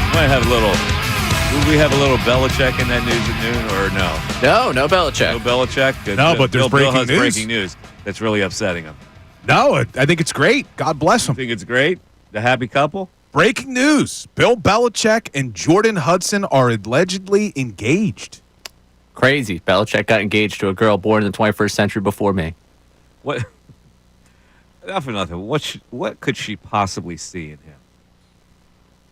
No. I'm not saying We it. can't question anything about this relationship. No. I'm just curious. Like, I could see where he would do what he's doing. I don't blame him. He's living his best life when he's got 10 years to live. But what could she possibly get out of it? I don't want to be the cynic here. So maybe she truly loves him, right? Maybe this is really true love and age is nothing but a number. Yeah, But if I'm going to be cynical, we have read stories that her real estate portfolio went up by $8 million when she started dating him. We know he's got a ton of cash. Yeah. Got a lot of scuttle. She could be in it. So she's pure gold digging. She could be. I ain't saying she a gold digger, but she ain't messing with no brokey broke. You know what I'm saying, Ray? Yeah. Yeah. Messing with no brokey broke. What did Bridget text a couple of weeks ago? This is the whitest show ever? Yeah. Did that sound too white right there? Incredibly white, right? Ain't messing with no brokey broke. It's a Kanye All right, I song. get it. So she's purely in it. He can't see it. He doesn't care. But she could hook up with a lot of rich men that aren't 70, whatever he is. 5? You know? Just 73, I think. Oh, he's 73? Yeah. I don't know. Not that bad of an age difference. Look, maybe she's attracted to the fact that he's the greatest football coach of all time. Like, there could be something captivating about the man. Like, we only see Bill Belichick the way he wants us to perceive him. We see the Bill Belichick up there at press conferences. Oh, he's a really funny guy. Yeah, I've heard that. Like, there's got to be something about him that is captivating when you're able to lead a football team the way he was able to lead a football team for as long as he was. I'm just saying, you're talking 50 years difference, man. I don't know what they would talk It's about. 50 years difference. Like, 50 is a lot. See, I think this is personally affecting Ray because yesterday Ray told me off air a couple of his friends also got engaged. Two childhood best friends in a matter of 72 hours. And now Bill Belichick's engaged. I see Mrs. Dunn. Raymond, when you going to settle down? I need some grandchildren. Right? My younger brother's in a happy relationship. He's carrying all the weight for the family. I all got the him, hopes Mrs. and expectations Dunn. are on him. I'm going to talk to him. Relationship already? How old's your younger brother? 22. Tell him to get out. I will not do that. Yeah, He's wonderful. 22's too young to be in a serious relationship. Nope, I'm not going to tell him that. Come on, man. I'd recommend 30 or older. Yeah, both of you can recommend what you want to recommend. I'm good. I got you. Is he engaged? No, Is he going to get engaged? Wait, not in the next 6 months. yeah, dude, you better start making some cash though. If all your friends are starting to get engaged, there's a lot of weddings you're going to be in, man. Oh, trust me. I've already started trying to figure out how much I'm going to have to spend next summer to go all over the All your friends country. get married already? What the hell's wrong with you younger generation people? You can't wait? Yeah, I made that mistake the first time I got married too young too. Damn. You start to rush it, Wait you a don't little realize. bit. Get to be an adult. However, you know what else you got coming up though, Ray? That's going to be fun. Bachelor parties. Yes, which I also have to save for. Yeah, build in always destination bachelor parties. Yeah. So if you get any of the cut of Sirianni's contract, if you mind just sharing a little bit with me. Did I you might have need the a money. second bachelor party, Bill? I didn't actually. You didn't? No, I didn't. But I like when all my friends got engaged for whatever reason. Like bachelor parties have become trips. Yeah. Like we went to New Orleans, we went to Cabo. One of them I went to Cabo, Oh, you which did. is amazing. What'd you do there? Organized activities at Cabo. Organized Were activities? there any organized activities? or Yeah, we like- did do like we did ATVing, and then mostly it was just a lot of bars. That's it. Yeah, Bars. There's a lot of bars in Cabo. Team dinners or anything? Or Yeah, we went out to nice Did you- dinners did and you stuff. Did you go bowling? No, we had a beautiful place though, like in Cabo. It was really that was a great trip. Was it a pigsty with beer bottles? thrown No, all it was a around? really nice place. All right. Yeah. 610-632-0975. You know what you're listening to right now? Mike Missanelli Show. And it's on 97.5 The Fanatic, but it's also WPEN HD1, Burlington, Philadelphia. Beasley Media Group station. And we broadcast live where? From where? The Comcast Business Studios. That's correct. And what do we do here? We power possibilities. Power possibilities. All right. The 12 o'clock hour is coming up, and that means only one thing. Sit down, nestle in with your lunch from Sweet Green or wherever you're getting your lunch to be healthy, like Bill, and listen to the news at noon. There's a whole lot going on in this world. It's time to catch up. Here's the news at noon. 97.5 The Fanatic and 97.5thefanatic.com. All righty, Ray done with the news at noon, and we should start up in the Big Apple where there's some consternation going on. It's funny you mentioned Sweet Green. That's what I got for lunch yesterday. Did you really? I figure you're a Sweet Green type of guy. Tremendous. It is open one in Fishtown. Big deal. fan. Big deal. All right. Moving to New York, and like you said, there's a lot going on up there. Subway Series over the weekend. Juan Soto, is he happy being a Met? A video of him in the outfield after throwing a ball in where he looks just so devastated to be out there getting paid $765 million. And he did snub Sunday Night Baseball, the in-game interview. The nerve of that man. Well, Michael Kay went on his show yesterday and said he's been talking to a lot of people on the Mets side, on the Yankees side. And Juan Soto's glum. He's just so glum. From the Met side. And they could deny it publicly, which of course they have to do. He is very, very glum around the clubhouse. He does not have a hop and a step. He does not smile much. He seems quite glum. I'm not going to say unhappy, because how can you be unhappy when you have a $765 million contract? But it's funny, money is not a guarantee that you're going to be comfortable somewhere. But does he still have a show, Michael Kay? Yep. He does? I thought that show stopped. Oh, that's right. He does different time slots. They reshuffled, yeah. Michael Kay used to follow Stephen A. and I up there at that radio station. Good dude? I used to see him every day. Yeah, he's a nice guy, but he's got a Yankee logo coming out of his arse. So when he talks about the Mets... Oh, so he's a little jaded. I don't know how much credibility he has. But Juan Soto's in a slump. Every baseball player is glum when they're in a slump. I would say that. But if he doesn't like it, he doesn't like it. What can I tell you? Is he jealous? Kay also said he's jealous now. He really misses the Yankees, and he only went to the Mets because his family wanted him to go to the Mets. So there's that. Well, I mean, he had 765 million reasons to go to the Mets. Yeah, he did, but he could have gotten similar to that with the Yankees, and a lot of people say he now misses the not being with the Yankees. Oh, whatever. So tough. It is tough. Not that we care. He misses where he lives, too. Like, what? Yeah. He's still in New York. He's getting paid a lot of money. Yeah, no, I hear you, but he's also in a slump, and everybody's miserable when they're in a slump. Yeah, and I'm sure, just like we tend to be here, you overanalyze and are overly critical of big stars when they're not performing well. Like, that whole thing of him not running it out to first base, I've seen that everywhere. I'm curious, though, for us, and maybe this is me not being in radio in 2019, did we have that discussion about Harper, or is he happy here? He's happy. Well, I mean, when he first got... Was he glum here? That's what I'm saying. Like, I don't remember him being glum. Yeah, he was never really glum. I like that word, by the way. It's a good word. It's a good word. It is a good word. You know what word you loved yesterday? What's that? Apoplectic. Apoplectic? That was the word of the day yesterday. A couple times? Apoplectic? You said that a lot. Did you I? were apoplectic about the Phillies situation. I was apoplectic about Jose Alvarado and the Phillies and all that. That's a really good word. Thank you. All right, moving on here. Deion Sanders, dating advice. He was on the phone, I forget what podcast it was, giving his advice. And this is to all the ladies out there. If your man sleeps in past 7 o'clock, he's not a man. Leave him. Deion Sanders. If your man sleeps past 7 a.m., leave him. What? You said leave him? Leave him. Unless he's on the night shift. Any man who sleeps after 7 is not a man. Suppose you start work at 9.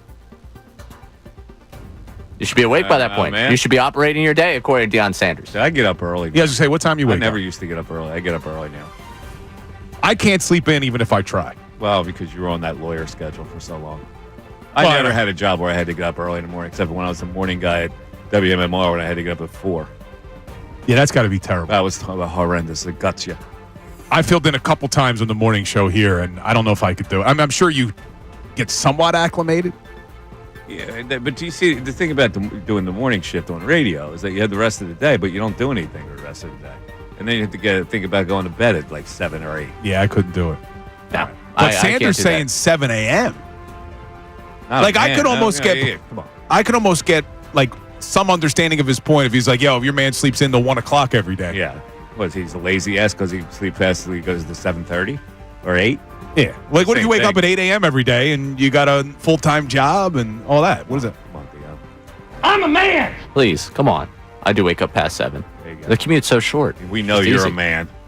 Actually, no, I really get up now before 7 because you guys Look get the at you. sheet now in the morning. He's a man. What do you, Ray? Ray Dunn, Sunday morning after a night out at the garage down in Fishtown. Mm-hmm. What time are you getting up on a Sunday? Well, usually that's more of a Friday night spot for me. And Sunday, I usually work here, so I'm usually up a little bit earlier on Sunday. Saturday, if I got nothing going on, I'm more than happy to lay in bed till like 10:30.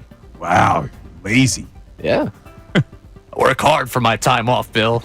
All right, last one for you here. Paul George on with Gilly the Kid talking about Philadelphia, the experience of year one. The clip begins with Gilly the Kid and then goes to Paul George.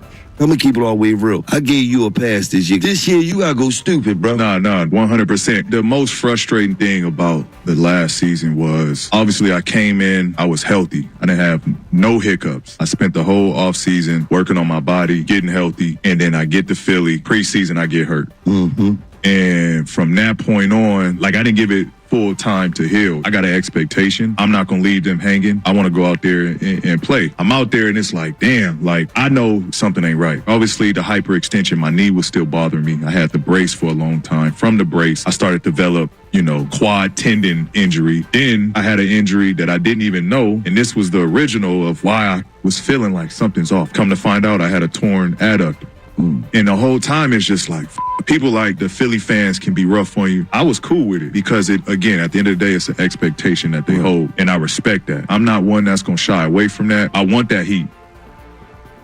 He wants that heat. Huh.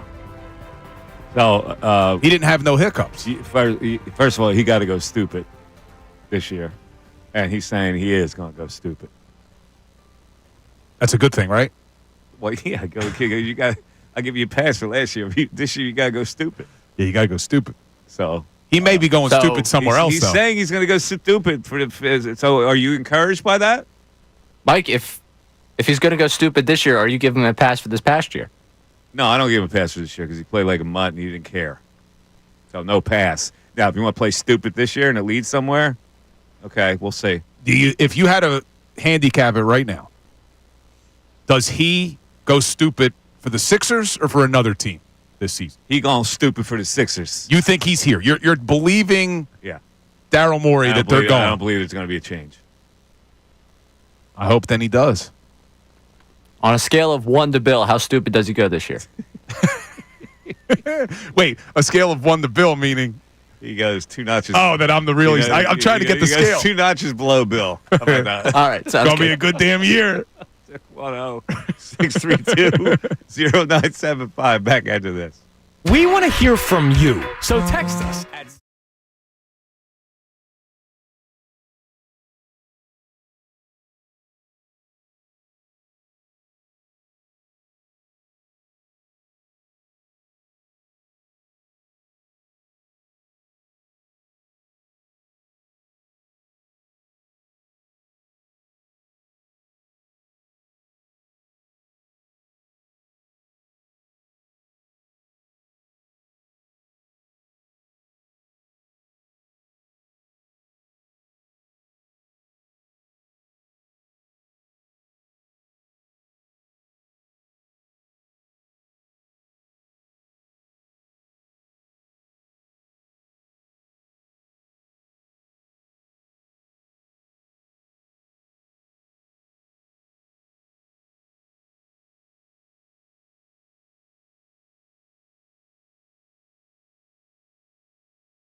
You know, we had 5 calls stacked on hold, and 4 of them went away. So you got a couple open lines you can climb in right now at 610-632-0975. Nick Sirianni is always the top that people are interested in. Sirianni and Hurts.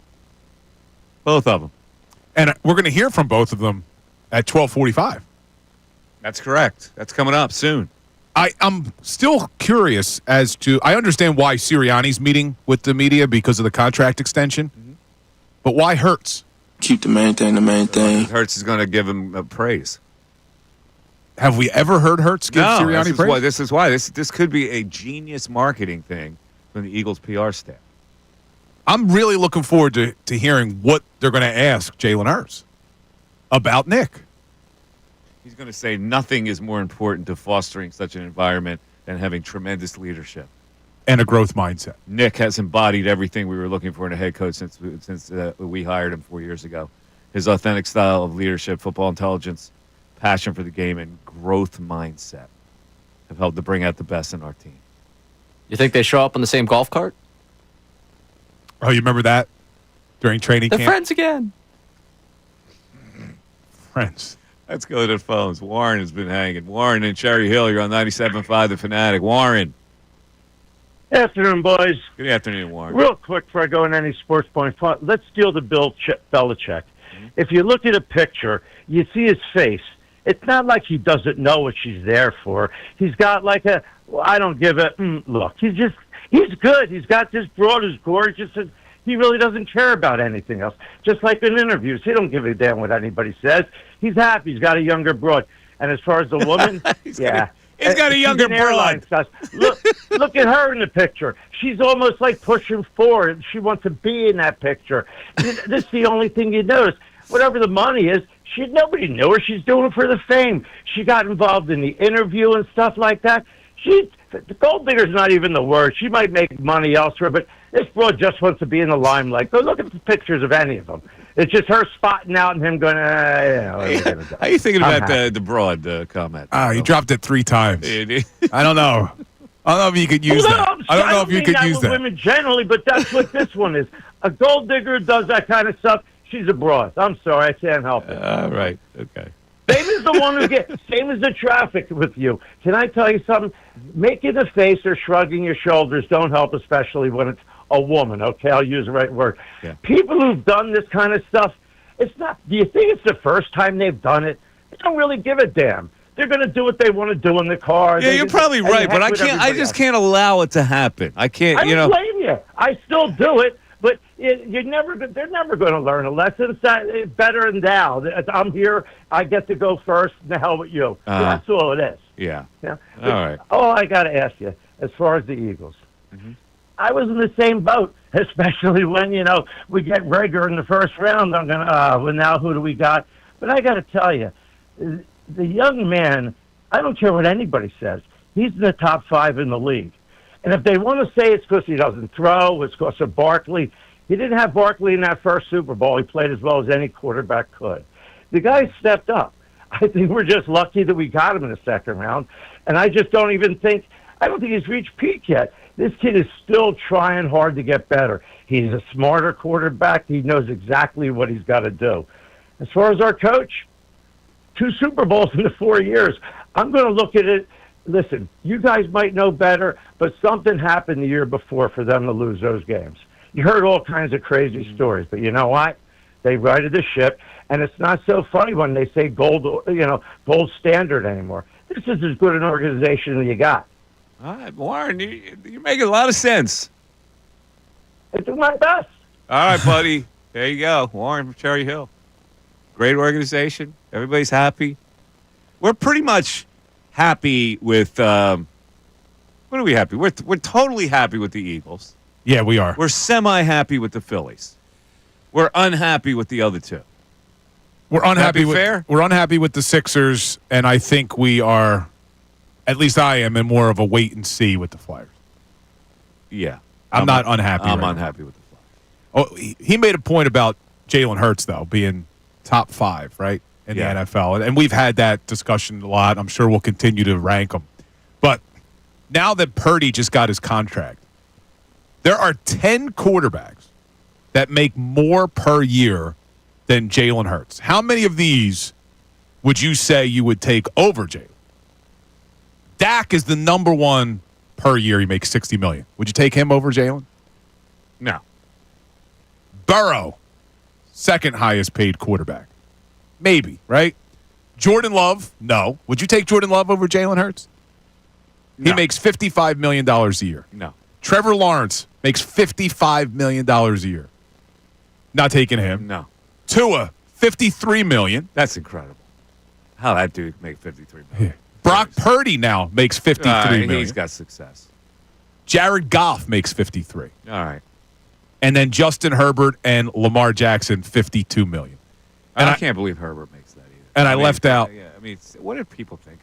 I don't know. And I left out Josh Allen. He makes 55 as well. But you figure there's 10 damn quarterbacks making more than Jalen Hurts.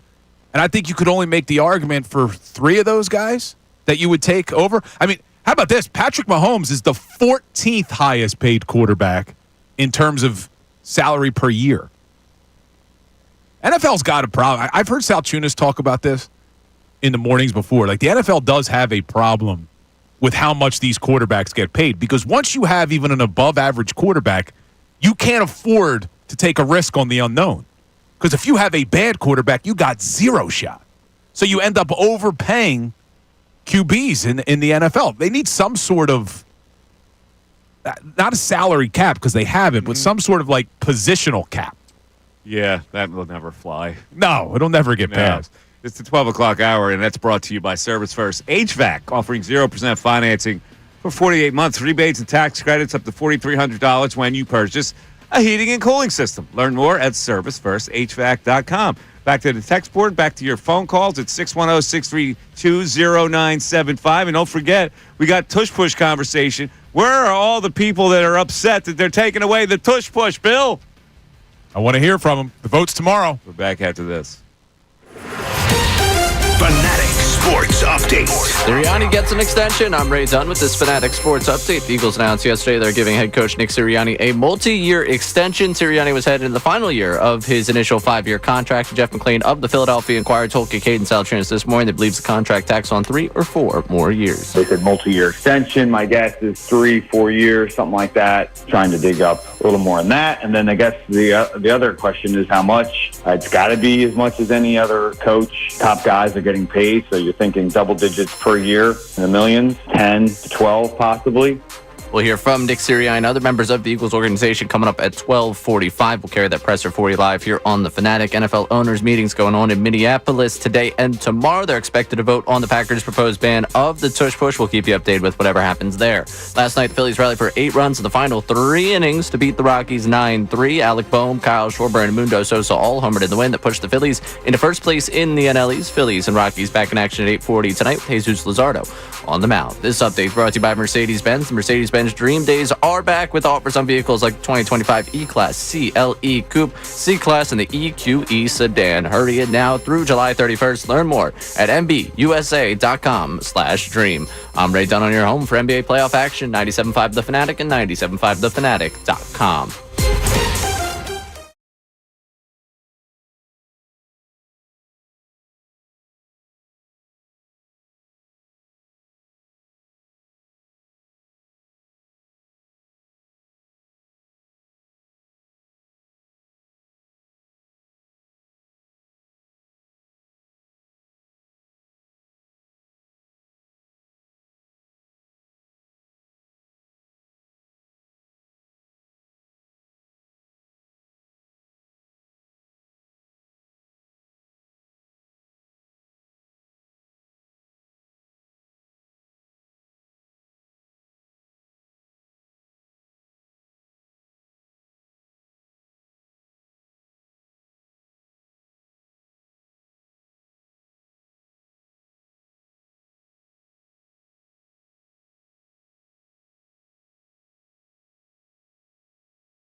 good, man. This is an By the way, awesome tomorrow deal, is General Knowledge Wednesday. We got a great prize for tomorrow. which is tied into the deal of the week a little bit. Yes, it is. That's why I brought it up. It's a good segue by you. In any event, Maurice Piers, this week's big friggin' deal. You get a same-day ride and water park combo ticket to Maurice Piers in Wildwood for just $70. That's a $50 savings per ticket for unlimited rides on 3 piers, both water parks, for a whole day. It really is an amazing deal. Yeah, make this summer unforgettable at Maurice Piers. You get this exclusive offer while supplies last at 975thefanatic.com/details. Now, you know, I used to go to Maurice Piers every year. Same. Every year? Every single summer. Every single year, it was our vacation. Wildwood for a week. Yeah, growing up, my grandmom had a house in Wildwood. Oh, and I would your always, grandmom had a house. And in the Crest, and I would always spend a week there as a kid, and we would go and get the bracelets for Maury's and go on all the rides. Wildwood has the best boardwalk in terms of rides. It's not even close. We had my friend also had a grandmother who had a place in Sea Isle City. No, not Sea Isle City. What's the one up north?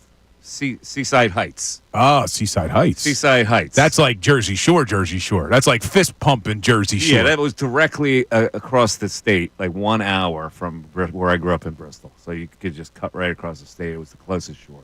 So were you rocking the blowout haircuts and the fist bumping and the GTL and all that? I had the long hair. But I remember we met some girls. And we were in his grandmother's house. His grandmother wasn't there, so we had full reign of the house. And I remember being on a sofa. And you're a kid, you're making out. So I was making out, and I look up, and here's this glow-in-the-dark Christ on a cross. Oh, a glow-in-the-dark cross. Glow-in-the-dark Christ on a cross. It stopped me in my tracks. It should have. You shouldn't have been doing what you were doing, Mike. I was just making out, like kids do. Do you have a glow-in-the-dark cross at the apartment, Ray? He's the light of our life. You don't? Right. Should that have stopped me in my tracks? Would you have ignored it, Ray? I guess that's the better question, because I'll do the old do as I say. I couldn't ignore it. Not as I do. It was glowing in my face. I'm going, I can't do this. I had morals, Bill. Yeah, you did. What happened? What's that like? What happened, Mike? What? It was the end. No more making out. It was over. Wait, did you still don't go to Wildwood? Did you ever drive over to the Wildwood Boardwalk? I haven't been there in a really long time. The last time I was there, apparently it's on the comeback, the town. But last time I was there, the boardwalk looked filthy to me. I'll be there in 3 days. Well, wait. Ray goes down. I can't wait. It's by far, though, it's the best boardwalk when it comes to rides. That's why that deal of the week's so damn good. Because Ocean City, where we go a lot, that whole Gillian's closed. Yeah. So now there's only one place for rides. The rides at Wildwood Boardwalk have always been phenomenal. Yeah. Listen, the whole pier, it's crusty, but it's like I remember my favorite hot dog places were like Snow White. Remember Snow White hot dogs? I don't remember. You don't remember? No. And then there was a place called Burke's Hot Dogs. Like the hot dog joints were phenomenal. I'm not a hot dog. 25 cents. I'm not really a hot dog. As a kid. Still not. We used to just go to Max Pizza. You never had hot dogs on the boardwalk when you were a kid? If I was on the boardwalk, I'm eating Max. That's it. That was it. Maybe curly fries. What is it with your version of hot dog? Like, wait, even as a kid? As a kid, never a fan. I was never really into hot dogs. At the ballpark? Like, what? No. You're un-American. Not really a hot dog guy. I don't know. Pro dog. Now, are you decisively? Since you're a Wildwood guy, Ray, were you a Max or a Sam's? Because that's always the debate. I'm a Max guy. Yeah. We did a blind taste test for it to try and see really who everyone was. Max did win for us. But we grew up more of a Crest family. We're in North Wildwood then, and now back to the Crest. So you're the Wildwood Crest people. Weren't the hardcore Wildwooders. I mean, the original home that we had was technically off the island, but on the other side of the island. But yeah. Crest people. Still there. Wow. So, but I will be taking advantage of the deal of the week because when we go away at the end of the month, we'll be in Ocean City, but I'm driving the kids to Wildwood to take advantage of the rides. Here's a problem. Because that's tomorrow's prize. We have limited access to these things. That's our deal of the week, and it's our prize that we're giving away. You're trying to weasel your own bill prize. No, I'm going to pay for it. You're not paying for anything. Is that a violation? That he wants to glom on to one of these big friggin' deals of the week for his own? It's not a violation. No, not at all. This is for the people, not for him. It's for the kids. I mean, I'm going for the kids. Well, now if you start with the whole for the kids thing, it's not for just, me. Just own up to it, all right? You don't make a salary here. You can buy the Maurice Pierre thing. I said I would pay. Yeah. But I'm going for the kids to do the log flume and all the rides. I'll go for the lazy river. I enjoy the lazy river there. Big fan. Now you've heard me talk about my fear of heights. The Maurice water parks have the see-through steps that I'm talking about. Mm-hmm. Makes it very difficult for me to go up to the top of these slides and having to look down. Well, at this point, do the kids need you to go to the top of the slide? Nah, probably not. They could do it Yeah, themselves. I can see Bill at the top flexing for all the middle-aged moms. Yeah. I wish. Yeah, that's you. Let's go to Randy in Florence. Randy, you're on 97.5 The Fanatic. Randy. Hey, everybody, it's Randy from Florence. What's up, Randy from Florence? why is Bill screaming at everybody when he does his commercials? Oh, yeah. What's up, everybody? Bill Colarulo. Hey, Randy. What's up, everybody? I hate hot dogs, but I love kind bars. Yeah, you know how I know it works? You remembered it. Yeah, I love them. I'm just joking with you. Yeah, no, I'm saying as long as you remember it. I never ate a hot dog in my life. They're very unhealthy. That's not why I don't eat. Go ahead, Randy. Yo, so I got a violation question for you. Yes, sir. My company is in Texas, Houston to be exact. So I was just down there for training last week, and clients, my biggest clients, they wanted to take me out to an Astros game. So I got a +1. With that said, I got a little Gumar down there. So I bring her. She picks me up at the hotel. She walks into the room. She's scantily cladly dressed. The girl's beautiful. I'll give you some background. She's a 10 out of 10. She's smoking hot. The Gumar. Okay. Yeah. I mean, she got that. I'm actually Ricky from Florence. Sorry. Well, is Mrs. Ricky listening? So listen. Yeah, I'm gonna be in trouble. But she opens the door. She has a key, and she has a bag. In the bag is an Astros hat and an Astros shirt. Now, all my clients are diehard Astros fans. They're paying their foot in the bill. They bring me. Is it a violation to throw on the hat and the shirt? Meanwhile, I'm a diehard Phillies fan. No, were they playing the Phillies? The Royals. Ah, then you got no problem. All right, my friends are giving me crazy. No. Some of them even block me. Listen, this is business at this point. You know? Okay. Yeah, I wanted to say, too, happy 200th show. You guys are awesome. Surprised you haven't killed each other yet. But yeah, well, that's a 200th show. Like, what do people, what do they remember mostly of the show, Randy? You remember me wanting to kill Bill? Lots of laughs. I like when he was his college flag at the Rally House. He told him it was down the street. Oh, yeah. Yeah, it was. All right, Randy. Back and forth. You guys have an awesome dynamic. All right, man. Keep it up. So today we've had somebody talk about a broad and a Gumar. Yeah, I didn't see that coming. I saw when he said that, Ray instantly looked, should I drop it? I feel like we're going to break up I guess, No, that's his deal, man. Yeah, that's not our... That should be not our responsibility to protect. I didn't protect it, so I hope he's... Never mind. Yeah. Florence, New Jersey is interesting because that's right across the Turnpike Bridge from Bristol. So you go to Turnpike Bridge, you go to Florence, and my friend had his grandmother and grandfather lived in Florence, so we'd shoot over there, but he never wanted to pay the toll. It was a quarter. So he would fake, like it was a basket where you had to put coins in, remember those? Yeah. And then they used to have the honor system, too, where you could take an envelope. Well, he used to fake like he was throwing the quarter in because it was on video. Yeah, and it would just look like it took. Yeah. Man, Things you do when you don't have any money. Are there any tolls that are still like that where you throw the money in? I don't think so.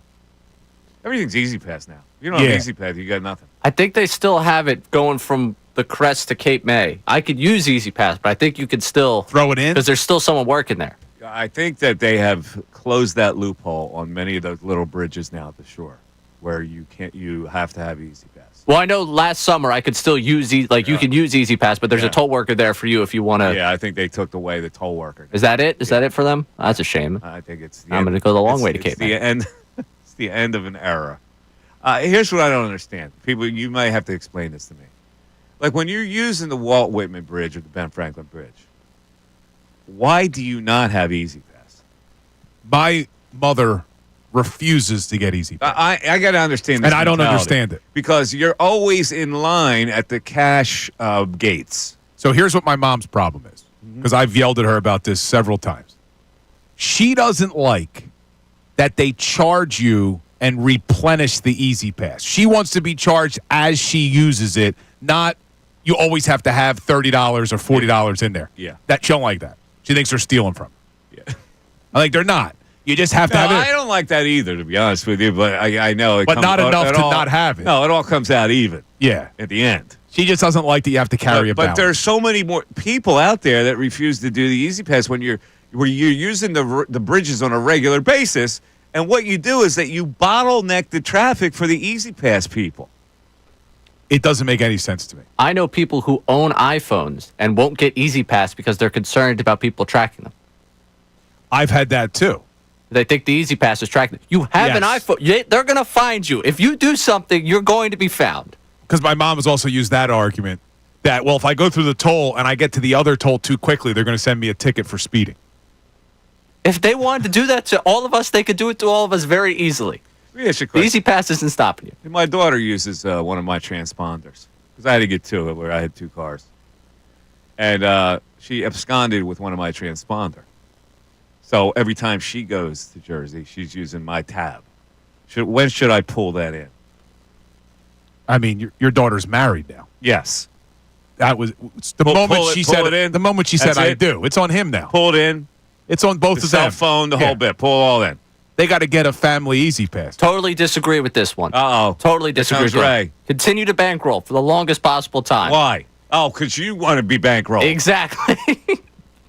All right, so I'm in a similar situation that Ray just brought this up. My wife, oh man, I don't know if I want to admit this. She's still on her parents' cell phone plan. Well, my daughter's on mine too.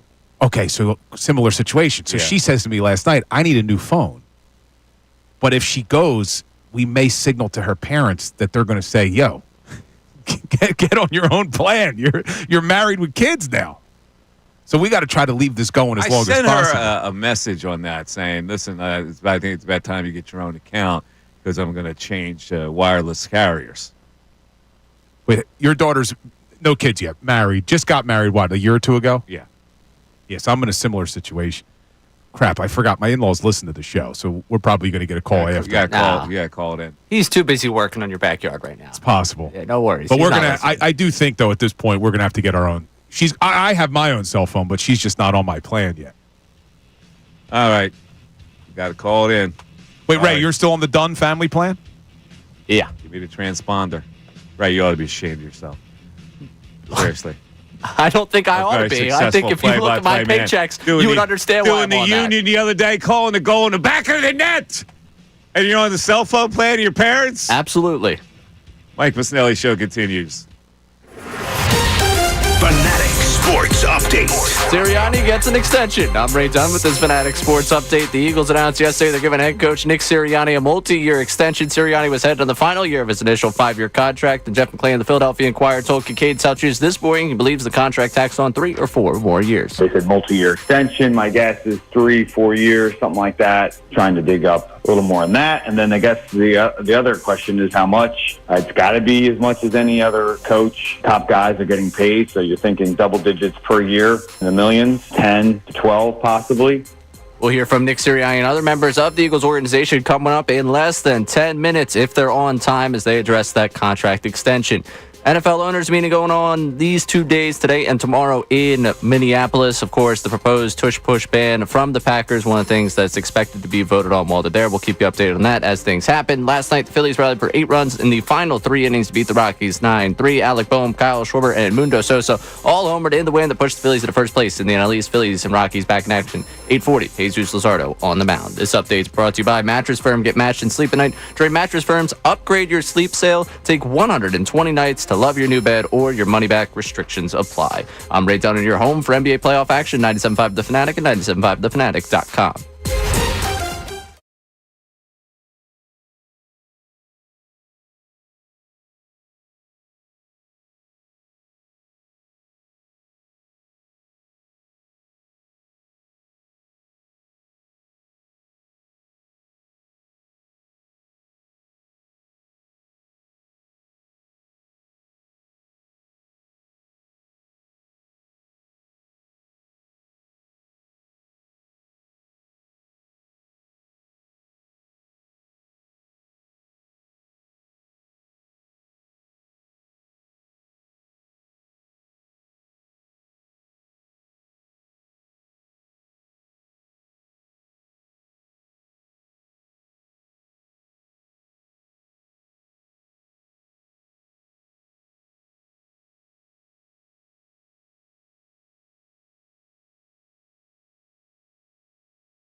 Mike Missanelli Show. Nick Sirianni, presser, his new contract. What's he worth, man? What is the total AAV on this? Is it close to $20 million? He probably won't reveal it, but some select Eagles will also be speaking at this presser, which is supposed to happen at 12:45. But since he's always late, I don't like tardiness. yeah, well, it's going to be tardy. So, Bill, what do you? It's interesting that that players would be involved in this. Have they been conditioned to say we love our coach to just add a little flavor to it? I don't know. I don't remember, and correct me if I'm wrong, listeners or Ray, like whenever an NFL coach has a contract extension, do they do player press conferences about it? Like, I don't remember seeing it. No, it's kind of odd, actually. Well, it's weird, too, because it's not like they're all in the building today. So they're going to have to bring in Jalen Hurts and some other people to, I guess, talk about Nick. I mean, it's fine. I don't know if they have to, like, force them to say nice things about him. I think they like him. But you're going to have to say nice things about him. You know, this is the object of it, I guess. It sounds like a PR staff move to really get the fans on its side. We've been saying how everybody's not on board. Maybe if they hear players say, we love him. We love him. We love playing for him. That'll help. I don't know, because I feel like at this point, do the Eagles really need it? Like, I don't think they need that. So the only thing I could think of, too, is this could just be a way for – it's a slow time of year for when it comes to the NFL. Get a little bit of Eagles in the news type of thing. You know, we're talking a lot about the Phillies. We're talking a lot about what are the Sixers going to do after the lottery. The Flyers just hire Rick Tocchet. Eagles are like, whoa. We own this town. We're going to give you guys some sound bites here. Not only Sirianni, we're bringing in Jalen Hurts and a couple of the players. I mean, that's the only thing I can think of. I don't know why Hurts is talking. Well, we'll find out soon. Right? Do we have any update on what's going on there? Do we see anything on the podium there? I don't like tardiness. Yeah, we see nothing. We see nothing. This guy. Now, do you expect Hurts to really sing his praises? He has never. That's what I mean. His praises. Grudgingly, it seems like he sings his praises, but maybe that's just Jalen Hurts, who doesn't sing, doesn't go over the top for anything. Yeah, I'm still weirded out by it. It is very weird, which makes this very interesting. I don't know why you're putting Hurts here. Yeah. And then I think what it does, unless they've instructed the media to not ask those questions, I think it's going to maybe expose Hurts to some other questions. This is his first public appearance since the White House visit, all those things. I'm wondering if they're going to open up questioning to all of that, or is this just Nick Sirianni Day, only questions about Nick? Yeah. Why do you think they didn't disclose the money? They never do. I mean, They never do? Everybody else seems to have an idea of how much everybody's making. You get an idea, but I always think it's like reporters have to dig. They never announce, hey, we've signed Andy Reid to X. Yeah. So how come reporters haven't dug this out? Oh, maybe that's what they're going to find out today when everybody's in the building. Because we had, McClain said probably 3 or 4 year extension this morning. I think we're all assuming it'll be close to 20. Ben Johnson just got, 16, 17 million, something like that, as a first-year head coach. What a raise for Nick, though. He was making $7 million a year. He was one of the lowest-paid coaches in the NFL. Well, not poor guy, but it's all relative when you look around and say, hey, he can finance that family he talks about every day.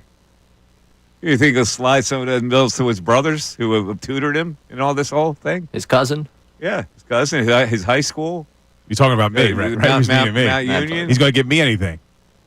Maybe that's right, Bill. Maybe he can buy me a couple deal of the week tickets to Maury's. Yeah, that'd be nice that you're trying to get him for free. Taking away from the real people out there. The real people.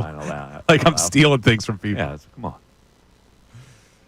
We haven't had anybody comment on our 200th show, so maybe that means... Maybe on the text board. No, yeah. What's the text board? We haven't gone to the text board today, right? Have we? Look how mad Ray is. What's the text board? Now he has to monitor two things. He has to get to. He's got to look through the text while he monitors the Eagles. We're making Ray's job difficult. But Ray, I haven't even gotten the notification on Twitter that the Eagles are. No, they're not even live yet. No. Yeah, so no, don't worry. Yeah, it's only 5 minutes after they were scheduled to go. Yeah. We might have to get to a break. No. And then, what are we doing? Oh, we're not going to take a break? We're not going to a break. We're not going to a break, huh? No. Some people congratulating us 200 shows. We didn't get any of the hardcore advice. Every show is so great that people have a hard time remembering individual shows. That's the way I'm looking at it. I mean, I would say if I had to pick like our greatest hits outside of the Sirianni back and forth, I think the Maury interview a couple weeks ago definitely in our greatest hits. The bread conversation, I think for a lot of people is a sticking point. The bread conversation. Anytime I talk to people about the show, they tend to bring up my dating life, which I feel like became your dating life or dating advice that I've gotten from the two of you. Your dating life coincides with taking the bread home. Not really. It's really interesting. No, that was a date with his mom and grandma. No, but see, Ray's the type that would go on a date and think it would be appropriate to take home the bread. This is what I'm saying. The bread, the eggs. What other? Oh, the egg is definitely an all-time Just like Ray hit for us. doesn't think the woman would care that he parks a zillion miles away from a stadium to save the $25. He's also misguided about a woman's reaction to him taking home bread. I'm trying to school the young lad. You are. Trying to school the young lad, and he's just unwilling to give in. He's a very stubborn kid, this Ray. Stubborn kid, that kid. Very stubborn. He's got his own little ways, and that's the end. He's not going to listen to his elders. I'm a Taurus. That's what they say. The YouTube chat weighed in, and in quotes, Bill, you were right all along, was the peak. See, I think the peak was when Mike ducked me that day, when I was spot on about Edmundo Sosa, and then he decided to take off the next 2 days. Do you remember that one, Ray? I do recall that happening, because I got text that day that you guys were going to kill each other because I wasn't here. How do you take credit for Edmundo Sosa when it was obvious that he was misplaced? Like, they tried it. It didn't work. They're never going back to it again, and you keep insisting you're right about it? The argument that day was whether or not they were going to try it that night, and you said never, and they did. I said it was ill-placed, that they should never do it. Now, they wound up doing it, and they learned it was ill-placed, but you take credit for it. The best part, it's crazy. The best part was his first opportunity. Oh, he yeah. robs a home run. You couldn't have wrote it better. You could have. But then Mike gets the miscue with Rojas. Soon he gave it up. See, and then he made a bad throw. Your hate for Rojas really is misplaced because he saved you. If Rojas catches that ball in center field, it would have been even more relentless towards you. He got called off by Mr. Sosa. No, he didn't. Sosa was saying, you. Speaking of Sosa. You, 2. What is he saying, 2? Is that what it is, 2? Yes, 2. We didn't talk about or usted. Sosa and Rob Thompson's little handshake pregame yesterday. I showed you the video before. I don't know who saw it. I had it on the broadcast. Yeah, it reminded me of Goodell hugging the player. A little awkward. A little interesting from Topper. I've never seen that from him before. Yeah, very awkward. Also threw the kiss, like the chef's kiss up to the sky with Sosa.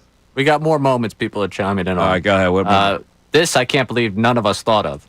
Oh, Sirianni love. That's right. Sirianni love, of course. Topical for today, too. Which you didn't sing for his contract and he extension. hasn't made up any more lyrics.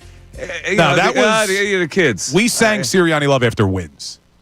I feel like this is a pretty big win for him. This is a pretty big win. You need to alter the lyrics to commemorate this particular situation. I told you before, and I know I did it to start the show, but I felt like I could retire as Sirianni's defender now that he hoisted the Lombardi trophy, and I guess I was wrong. It keeps going. He keeps meriting attention.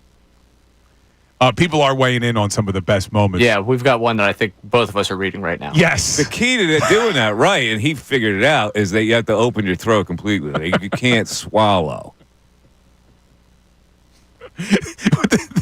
The seriousness of Mike explaining it is what makes it so good. Guys are such third graders. He's so serious. Third grade. See, the key. Third grade. The key to doing it. Silliness. And he figured it out, I'll right? tell you, next time, why don't you just put a pencil on my seat so I sit on it.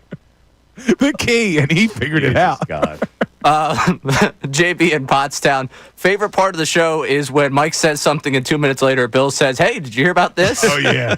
The ADD has been a big part of the show. It happened yesterday. Yeah, Robin Williams yesterday.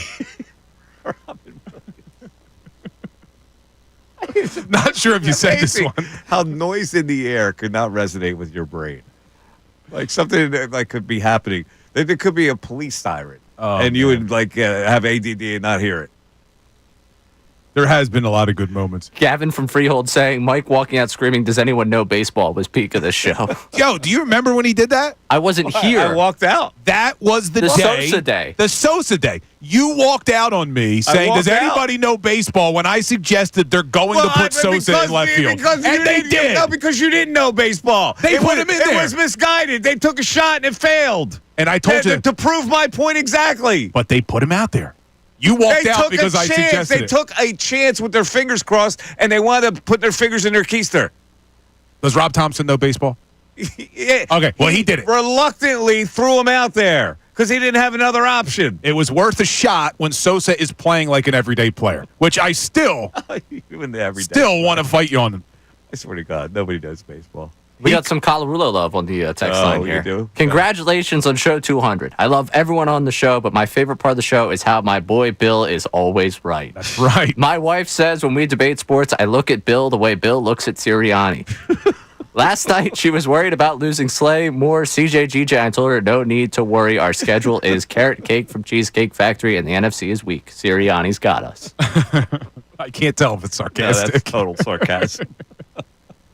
That's good. Oh, man. All right, so they're still waiting on Nick Sirianni. See, now This is unbelievable. He's losing his goodwill. 12:45 was supposed to be this presser. This is what unnerves us here. Yeah, it really right? makes It Ray. doesn't unnerve you. You couldn't care less because it's Nick's world and we're just walking through it. So he could show up 12 minutes late on a scheduled presser. Well, I guess So to celebrate a damn contract, he's late. Are you serious? This I don't get. Yeah, we're here to celebrate Nick, and he's like, real serious. I can see if you're trying to stick it up a reporter's nose and you go, I'll show up late. They don't need me to be on time. Screw them. But this is different.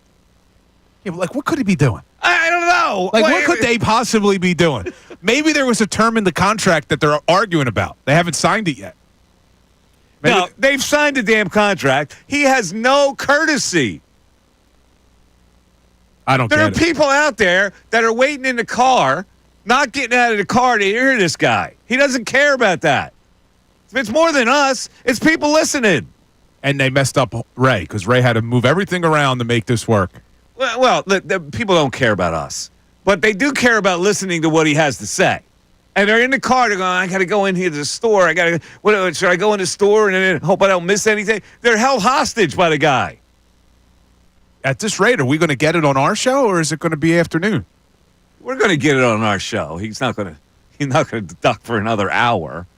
But the fact of the matter is, there are people waiting to hear what he has to take inventory of that occasionally. You know, people are waiting to hear what I had to say. Like, just take inventory. Be courteous.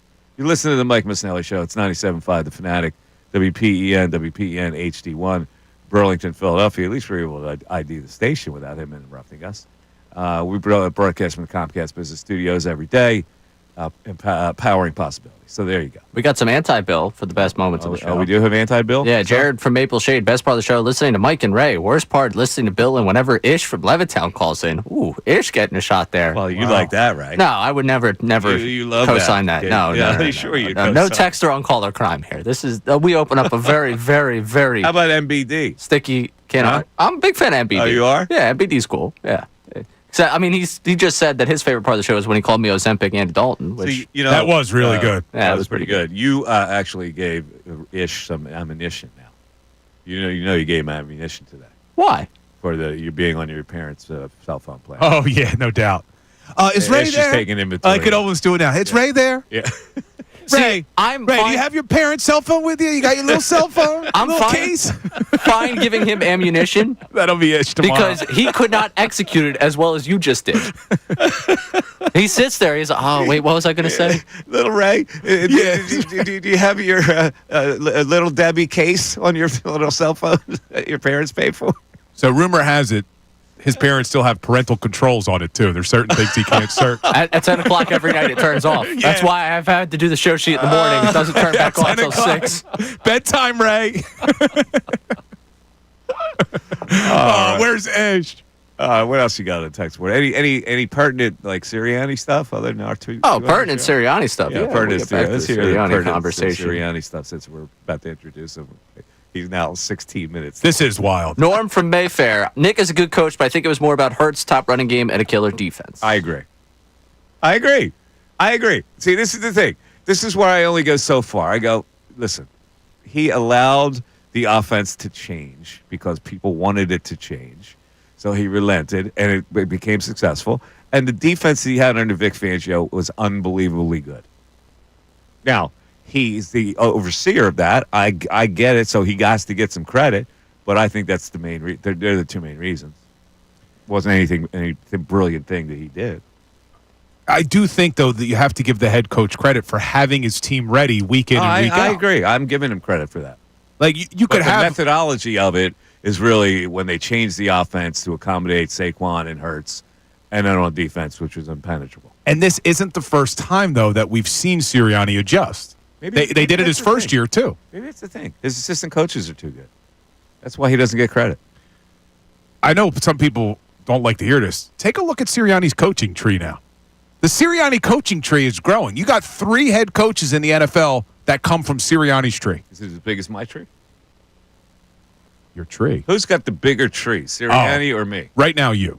You think? Yeah, you got a pretty big tree. What you trying to say over there? Have I spawned talent? Oh, man. Now, the question is, when Ray becomes a huge play-by-play guy, can you take credit for him being on your tree? I don't think the play-by-play would translate. I can only take credit for Ray for exposure. Ray gets a little exposure. The brand name, yeah. The brand of Ray. Brand. But I can't, I've never, I have no influence on him for his main thrust in life, which is the play-by-play. I'm still lost. You're bewildered? Yeah, no, man. I keep looking to see if Sirianni's ready. Promptness in the core values here, man. What are we doing? This has been 18. All right, we'll go back to the text board because I'll start screaming. I just can't believe that. You're right. For a day to celebrate him. It's a day where it's just talk about his new contract, and he's late. There's no excuse for it. I don't like tardiness. All right, Andrew from Nedford. I can't wait to see Mike's reaction to this. Maybe Nick Sirianni read Inner Excellence, a great quote from the book, No Such Thing as Failure, Only Feedback. Nick took that failure of the collapse 2 years ago, used it as feedback to learn and create amazing culture. Oh, really? Even with all the off-field disputes going on, any business book will tell you you're not really a leader until you've lost. Okay. So, in other words, it took 4 games into that next season after he lost 6 of 7 for him to actually learn something? Is that what that means? Okay. That's fine. However, you know what? I'm going back to the phone. Screw it. But he can wait for us. Yeah, I guess Ray could always pause it. We're going to Uncle Frank. Uncle Frank is checking in. What's up, Uncle Frank? Happy Tuesday to all the Delaware Valley. How are you, Michael? Good, Frank. How you doing? I'm good, man. Every day. Uh-oh. We lost him. We lost him. Oh, Uncle Frank. Come on. Be better. Every day's what? Every day's what, Uncle Frank? Every day's what? He left us hanging, Uncle Frank. Oh, my God. You know what, Ray? I'm going to take a freaking break, too. I'm not going to be held hostage by this guy. It's messing up our whole schedule. I said we give it a few more texts here. Give us a couple more texts, and I'm taking a break. Screw him. Screw him. What do you got? The last coach that won approval of the Eagles fan base is M from the Northeast was Buddy Ryan. How'd that turn out? How many playoff wins did he have? You have to be smart enough where people come to you with suggestions, ideas, or from any of the above to accept and implement and get by. Oh, that's fine, except why didn't he think of it himself? Why didn't he think of it himself? He needed 2 lugs to come in and say we ought to run the football? Well, you're also, I think, overplaying how bad the 2-2 start was. They were a dropped pass away from being 3-1. And the only game they lost was when you didn't have A.J. Lane or Devontae Smith down in Tampa. They also should have lost to Carolina. Uncle Frank. Well, that was after. We got him now? Is that what that is? Or is that Uncle Frank? Uncle Frank Pierce. Uncle Frank is back? All right. Uncle Frank checking in. Uncle Frank, what happened? My bad. My Mrs. Uncle Frank called in, and I meant to hit end, and I hit accept. This is Uncle Frank. Anyway. All right, go ahead. My bad. How's Michael? How's Calabrese head over there? Has he made you apoplectic today? Calabrese head Like that makes bill? me. He does make me frustrated at times, Uncle Frank. You know, you hear. To know him is to love him. Ray, hi Ray. You always give a yeoman's effort. So, interesting anecdote regarding the Tush push. You know, when Belichick was still coaching, every time he faced the tush push, he would get two of his cornerbacks who basically are out of the play, right? Because it's a a middle push. Yeah. He'd have each cornerback block the field camera that shows like where the ball placement is. Yeah. Is that what he would do? Seriously? Yeah, honest to God. Wow. That's innovative. We'll talk about a distorted, maniacal yet clever mind he has. Yeah. That was right from Brian Baldinger. Oh, wow. That's pretty clever. It's good stuff. That's pretty cool. Yeah. Isn't it? Yeah, you got to hold it up though to make it seem like you can't challenge it and you don't know where the spot is. You got to be good enough defensively to hold it up at the line. But good Lord, just thinking about that thought. Yeah. I mean, it's just incredible. All right, so what do you think about the band? Listen, they perfected it. Other teams have tried it. No, I don't like it. I don't like the band. You don't like the band. You like the fact that the Eagles had a play that was useful. Yeah. I don't like the play itself. I think it cheapens the game. When Brady used to run that, what's his name? James White used to run that one quick route. No one would ever stop it, but nothing. I know it's a little. Yeah, there are many things you could do. You could wildcat it. You could sneak it. You could plow forward with Saquon Barkley. You don't need the tush push.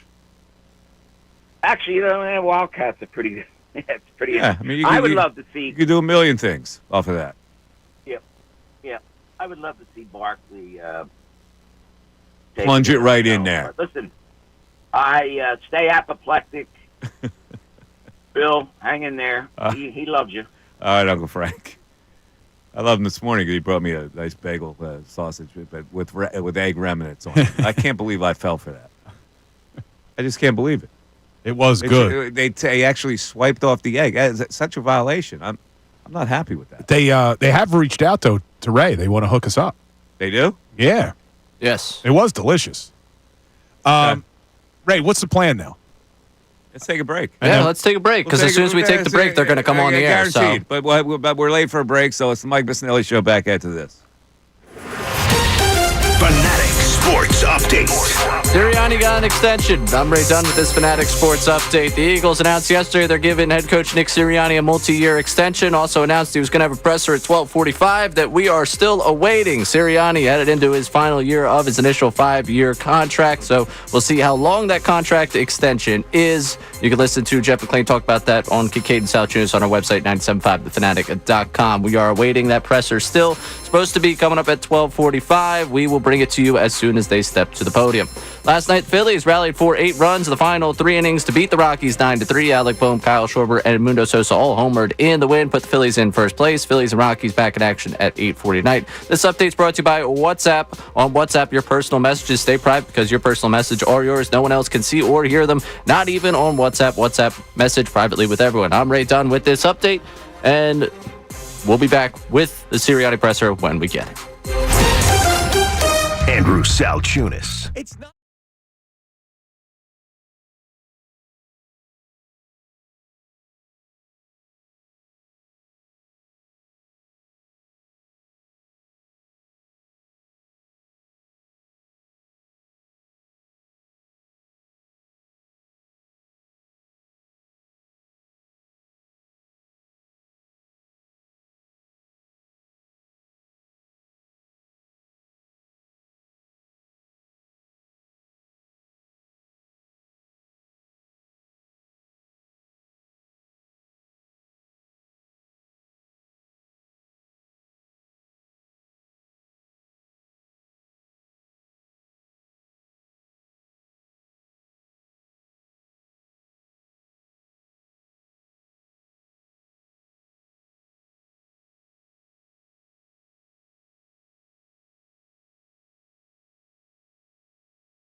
All right, it's Mike Missanelli's show. All right, the press conference has started, but it started with A.J. Brown. So let's hook into what the players are saying before we get to Sirianni. Here is the Eagles press conference. And I think that's a question for KP, honestly.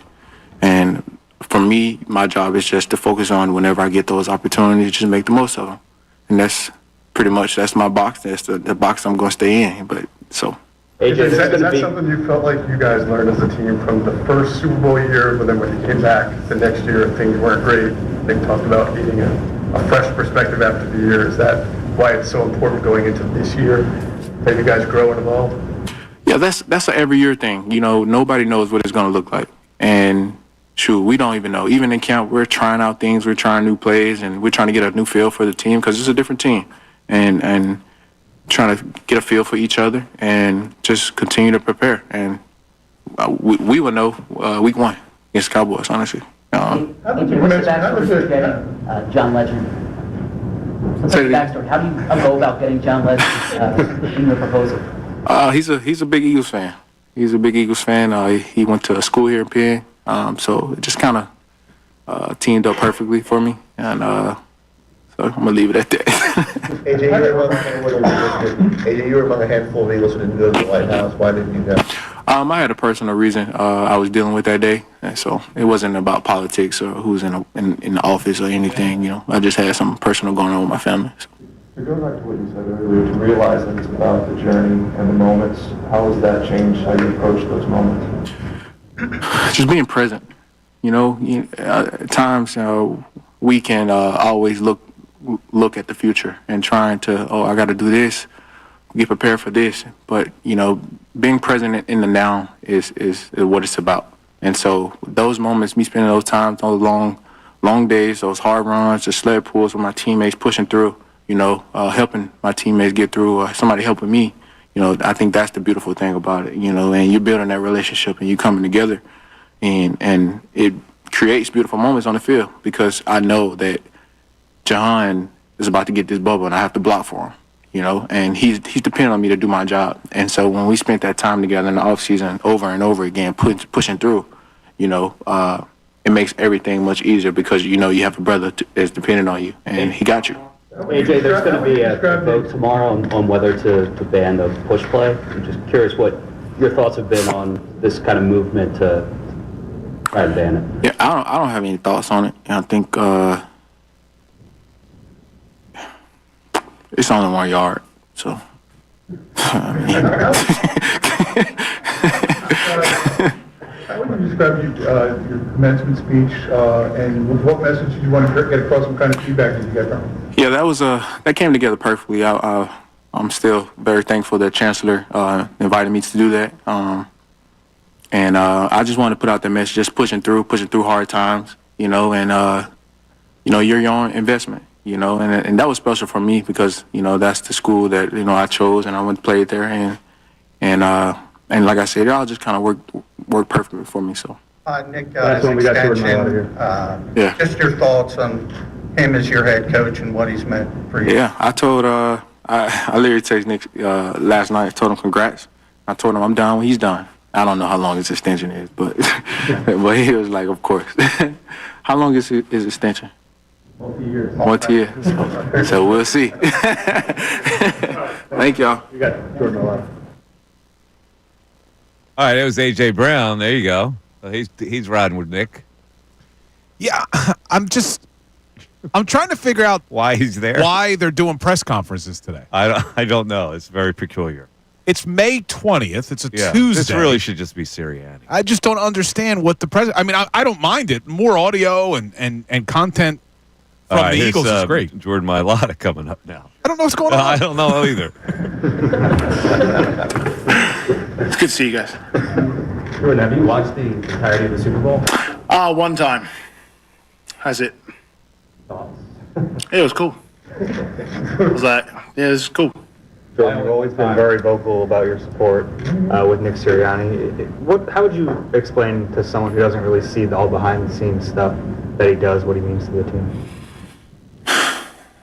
You know, I always go back, when I think of Nick Sirianni and the growth that he has shown, I mean, I look at my growth first, but I also see coach's growth.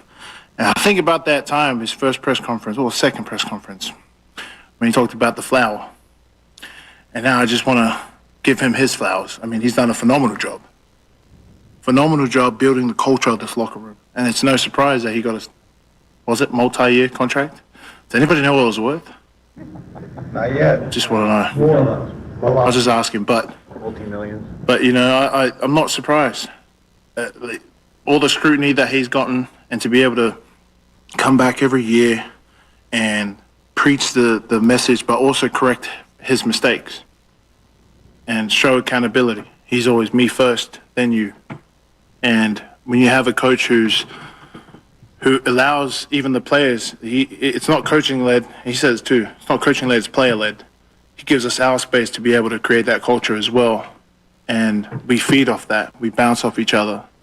And so he means incredibly a lot to me, but also this team, this franchise. Jordan, you've had quite a few offensive coordinators in your time here. Obviously, Kevin Toro, something you're familiar with. But what's the process like year in and year out? You kind of have to learn a new offense or learn a new coordinator and sort of do it. Now I know how Jalen feels. I mean, this is crazy. But thank God there's carryover, but it's no surprise to us in the offensive line room because of the way Coach Stout coaches. And it is extremely difficult at times, but also very easy. And we're pretty lucky to be coached that way because it makes it easier for these scenarios when they play out, when we lose an offensive coordinator, it's easy for us to carry over or learn something new, learn new terminology because of the way we're coached and the fundamentals in that O-line room. So for us, it's not much of a challenge. The only challenge is just getting reps at the new looks or new phrases or terminology, schemes, and that's it. They may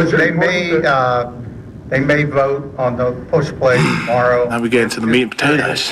Yeah. Just curious, the offensive line as a group, how do you guys sort of talk about that? Or do you talk about it that much? We don't talk about it. They call it, we run it. Simple. We know the technique that we need to do. We know where we need to be. But as far as them potentially removing it from the game, do you guys? Nah, man, that's not up to us. And we can't control if they rule it or not. Well, they're ruling the push. Yeah. Well, I guess we just do it without no push then. I think that's the solution. With that not having the push, I mean, I don't know. I'm not a Mr. Analytics guy or stats keeper. You might have to look that up, or what this conversion rate is. But listen, guys, as in terms of them banning the Tush push, I hate that name, so I hope they do ban it. It's a stupid name. But I can't control that. We can't control it, so we don't even worry about that. Right now, we're just installing our schemes. Whatever KP is installing that day, that's what we're focused on. Because worrying about if they're going to ban the Tush push or not ain't going to win us another championship. Right, what we do every day here matters. What's Kevin like now that he's in front of the room? He's awesome. Great communicator. Like, just very detailed, very open, very approachable. So it makes it easy for us to come to him with ideas. Each spring the Eagles have these developmental tackles, and the narrative seems to be, I'm going to Scotland University, see what happened with Jordan Mailata. How atypical, though, is your story? Like, is it hard to take someone and turn him into a starting caliber offensive lineman? I can't speak on that for other people. For me, you have to meet Coach Stout halfway. That's how you become successful. When someone's extending a hand or giving you an olive branch, like, you have to be able and willing to meet him halfway. That's like half the job. If you just, as cliche as it is, if you just do what Coach is telling you to do, you'll be great. It took me a long time to realize that, and just listen to coaching, take the coaching and apply it. But, to come in that room, it's not about, I love our rookies. This is a great rookie class, like, especially in our O-line room. They work hard. And I told Miles, I told Cameron, and I told Drew, I said, I don't care if you come for my job. Like, if you're better than me, you're going to be better than me. But I'm going to make it damn hard for you to reach that. But I'm going to bring you along. I'm not going to kick you down. I said, that's not how it runs here. It's not how we do it. I bring you along. because you're going to make me better. And boy, that boy is pushing me. Which one? Both. All three of them. Drew doesn't even play tackle. I watch him run drills. I'm just like, damn, he's good. Damn, he's good. Why are you willing to have that? We've heard about quarterbacks who won't do that for backups. Why are you willing to do that? It's the culture that I was welcomed into. You know, why would I shut the door? Yeah, when I came here, JP, Lane Johnson, Jason Kelsey, Big V, Isaac Selmalo, Wisniewski, Stefan Wisniewski, man, go down the left, Chance Womack. Those guys just welcomed me in, and they brought me along. So I feel like I owe it to these rookies to bring them along. And I just told them straight up, if you're better than me, I'll vouch for you. But I'm going to make it damn hard. Like, it ain't easy. But good luck. So that makes you, in turn, a better player as well. Not the culture, but it drives you. Well, I don't want to be complacent. You know? If I feel like someone's chomping at my heels, it's going to make me run faster.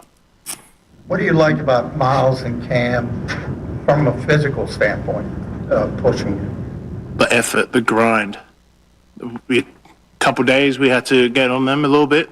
I got them a little bit. Now we're in the second week together, mate. Just the effort they put in the drills, the when they make a mistake, they correct it the next day. Like, that is showing that someone is coachable.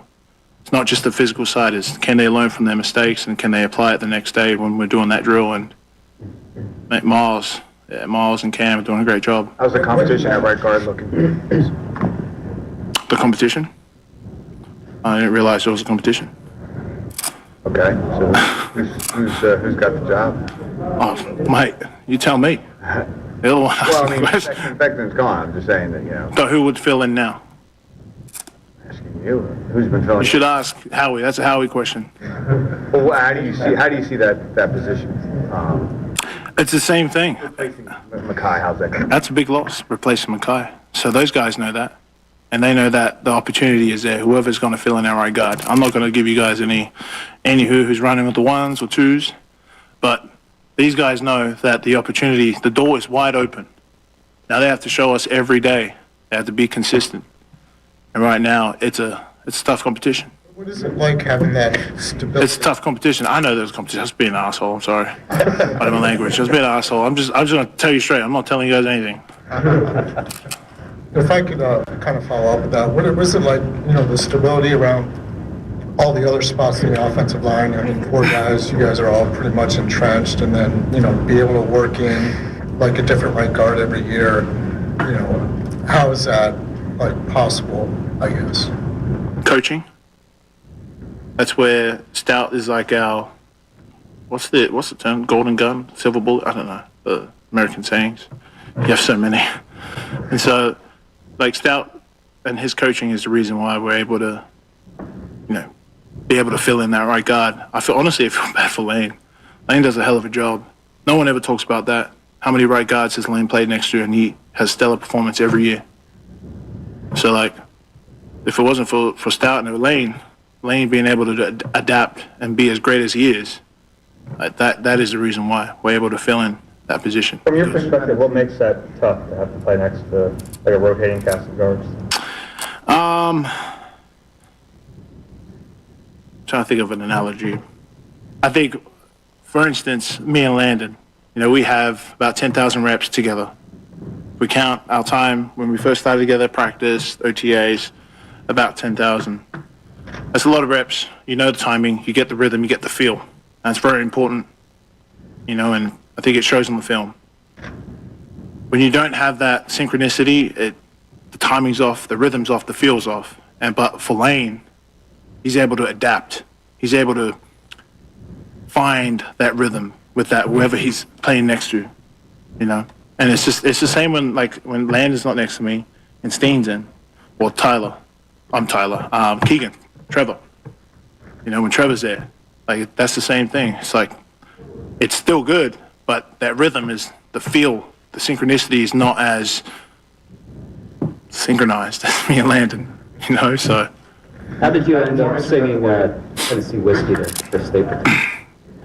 Jesus. You know what, man? I appreciate you leaving that as the last question, man. Are we sure we should let that be the last question? Jason Kelsey came in, He was like, hey, you ever met Chris Stapleton? Just tapped me on the shoulder. And I was like, nah. He's like, you want to meet him? I was like, hell yeah. Went down there and met Chris, and he's like, I hear Kelsey telling him about, yeah, like Jordan sang your song for his rookie performance, like rookie song. And Chris was like, yeah, sing me something. I was like, I don't really have my guitar right now. Like, and he's like, that's a shame. And then everyone that we were with was like, you're lying, you can do it a cappella. And I was like, fine, I'll give the people what they want. I was still so nervous, and I just remember, I'm trying to remember the words of how to, start the song. And I look at Chris, and I was like, how's it go again? He's like, used to spend my nights. And I was like, all right. And that's how it happened. Was that one of those moments where, and you look where your journey has taken you and where it hit you? Yeah, for sure. It didn't really hit me as big as I thought it would at the time. Milata. So we're going to take a break, right? Or no? Sure, let's roll to a break. All right, so we'll roll to a break, and I don't know who's coming up next, whether it's Sirianni or whether it's Jalen Hurts. But this is very weird that this press conference is supposed to be Nick Sirianni at 12:45, and it turned into a couple players. We're back after this. Connor Thomas. To Sirianni's credit, coming out of the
Mike Missanelli Show 137. This is about as strange a media session as I've ever heard. With some players that are just hanging around that haven't worked out at the facility, and they throw them in there when it was advertised that Nick Sirianni would have his own presser from signing a new contract extension at 12:45, and now they're on a break. So I have no idea what is going on down there, but I just listened to Mailata, and I thought he's a little snarky. Well, snarkage? Yeah, he admitted that he was being a bleep hole. Let's hope that it got bleeped. Ray was, you can only drop so much, Ray. It's not your fault if it gets through. I did that one rather well. It was the other one that, after he said it, I was like, all right, we're running out of dump here. Look, because when you talk about this offense going into the season, there's really only one question mark, and it's who's going to be the right guard. So I thought that was a pretty fair question from Jeff McClain, who said, how does the right guard competition look? And Mailata says, I didn't know there was a competition. And then McClain goes, well, Becton's gone. Yeah. And he goes, yeah, I'm just being a bleep hole.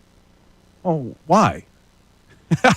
I'm still lost at what today is all about. I don't know what these press conferences are for. But, hey, look, we learned that A.J. Brown doesn't really care about the tush push. It's only a yard. We learned Jordan Mailata, he said, look, if they get rid of the tush push, one, he hates the name, and we just won't do the push part. So we're learning a lot. I don't get it. I really don't. But look, I'm seeing in the chat, and I expected this. Is Jalen Hurts supposed to talk today? He is. Yeah. I'm seeing in the chat, and I expected this. Uh-huh. JM, he's justifiably snarky. He's earned it. KD, he's earned it. See, we're at the point where the Eagles, where they can do whatever. They can do everything they want. They can do anything they want. And they're right. They're right. They can. They just won the Super Bowl. Do whatever you want. But I don't know why you're presenting to the media then. We're going to ask questions. Oh, big bad media. So what if he's snarky to the media? I just made an opinion. He sounded a little snarky. And I've never heard Jordan Mailata that way. He's a little bit like that. Is he? Yeah. I do think, and I saw people in the chat saying this while Mailata was speaking, he has definitely stepped into one of the major leadership roles of this team. I think we're going to hear a lot from Jordan Mailata all season long. I think he has become really the de facto leader on that team, even more so than Lane. Lane may be more of a leader in that locker room, but I think Mailata is going to be more of the vocal leader that will talk to the media and address the media. He just seems to have that way where he can handle it. But I like when you say he's earned being snarky, as they say in the YouTube chat, the whole point of this press conference is for him to talk to the media. So what are you being snarky for? I don't understand it. Yeah, I don't know. It just sounded a little snarky to me. Yeah, he admitted it. He can do it. He can do anything he wants. Jordan Mailata, they want a Super Bowl. You guys are the enemy. I liked what A.J. Brown was asked about the Olympics, and he said, his understanding is it's during camp. No, thank you. And then he also took a shot, and he said, because I know if I do that and miss camp, you guys will all be saying, why is A.J. Brown missing training camp for the Olympics? Which he's probably not wrong. I'm sure that would be. Yeah, I don't think he's that wrong on that. No, I think people would be, A.J. Brown, what? Selfish. Trying to do the Olympics instead of getting ready for the season. So he's already put that to bed. No, I'm not interested. Mike's just looking at me because he would ask that question. No, I can think of better guys than A.J. Brown to be on that flag football team. I went scat backs with that. Well, yeah, we'll see how that. All right, here's Jalen Hurts. Oh, Jalen. Now it looks like he'll be here for a few more years. How has he helped you, and how has that relationship been over? Well, first and foremost, congratulations to him. Everything that he's been able to achieve and accomplish, he's earned, and just to see his evolution and his growth from my perspective and playing quarterback for him, his whole entire tenure here, it's been a great experience, it's been a great ride. It's been a lot of learning for the both of us, and hopefully we're just getting started. With Kevin Patullo, a little bit different because he's been here. So how is that transition working out, the early stages of it? Coach Patullo he's been here throughout the journey as well. He's had a different position, always played a pivotal role in what we've done, and I think he's got a great mentality and a great approach coming into everything right now. And so bigger picture is just taking it a day at a time, truly. Keeping the main thing. And I think that's where we are. Everyone's in a good place. Everyone's focused, and everyone cares about their duties and what they're supposed to do. And we've always had some type of communication in the past, in prep. And so nothing really changes in terms of that. It's just kind of people with different titles. So just taking a day at a time. I think this is a season right now in the off season where we're collectively trying to build out the system and structure things the way it's going to be for this iteration of the Eagles. Is he keeping personality remain the same? Last year you talked about how different things were. Yeah. Is it a lot more similar this year just because he wasn't around it? There's some nuances that are different, I know in the past I gave a number, on that matter, but things evolve and things change as time goes on. And so we're just really bought into that. That's an important thing. I think that's something that I've learned as well, is you have to be able to evolve as time goes on. And so given, Coach Kevin Patullo and his new role now and him being the one in charge of offensive leadership, you get new pieces and new ideas that come from everyone, so Coach Scott, another new quarterback coach who's been great thus far, and Coach Parks Frazier,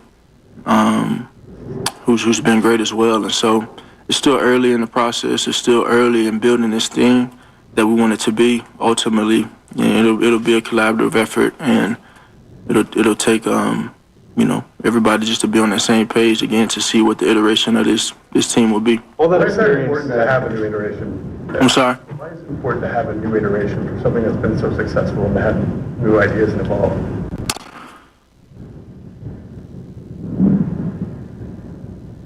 You have to be able to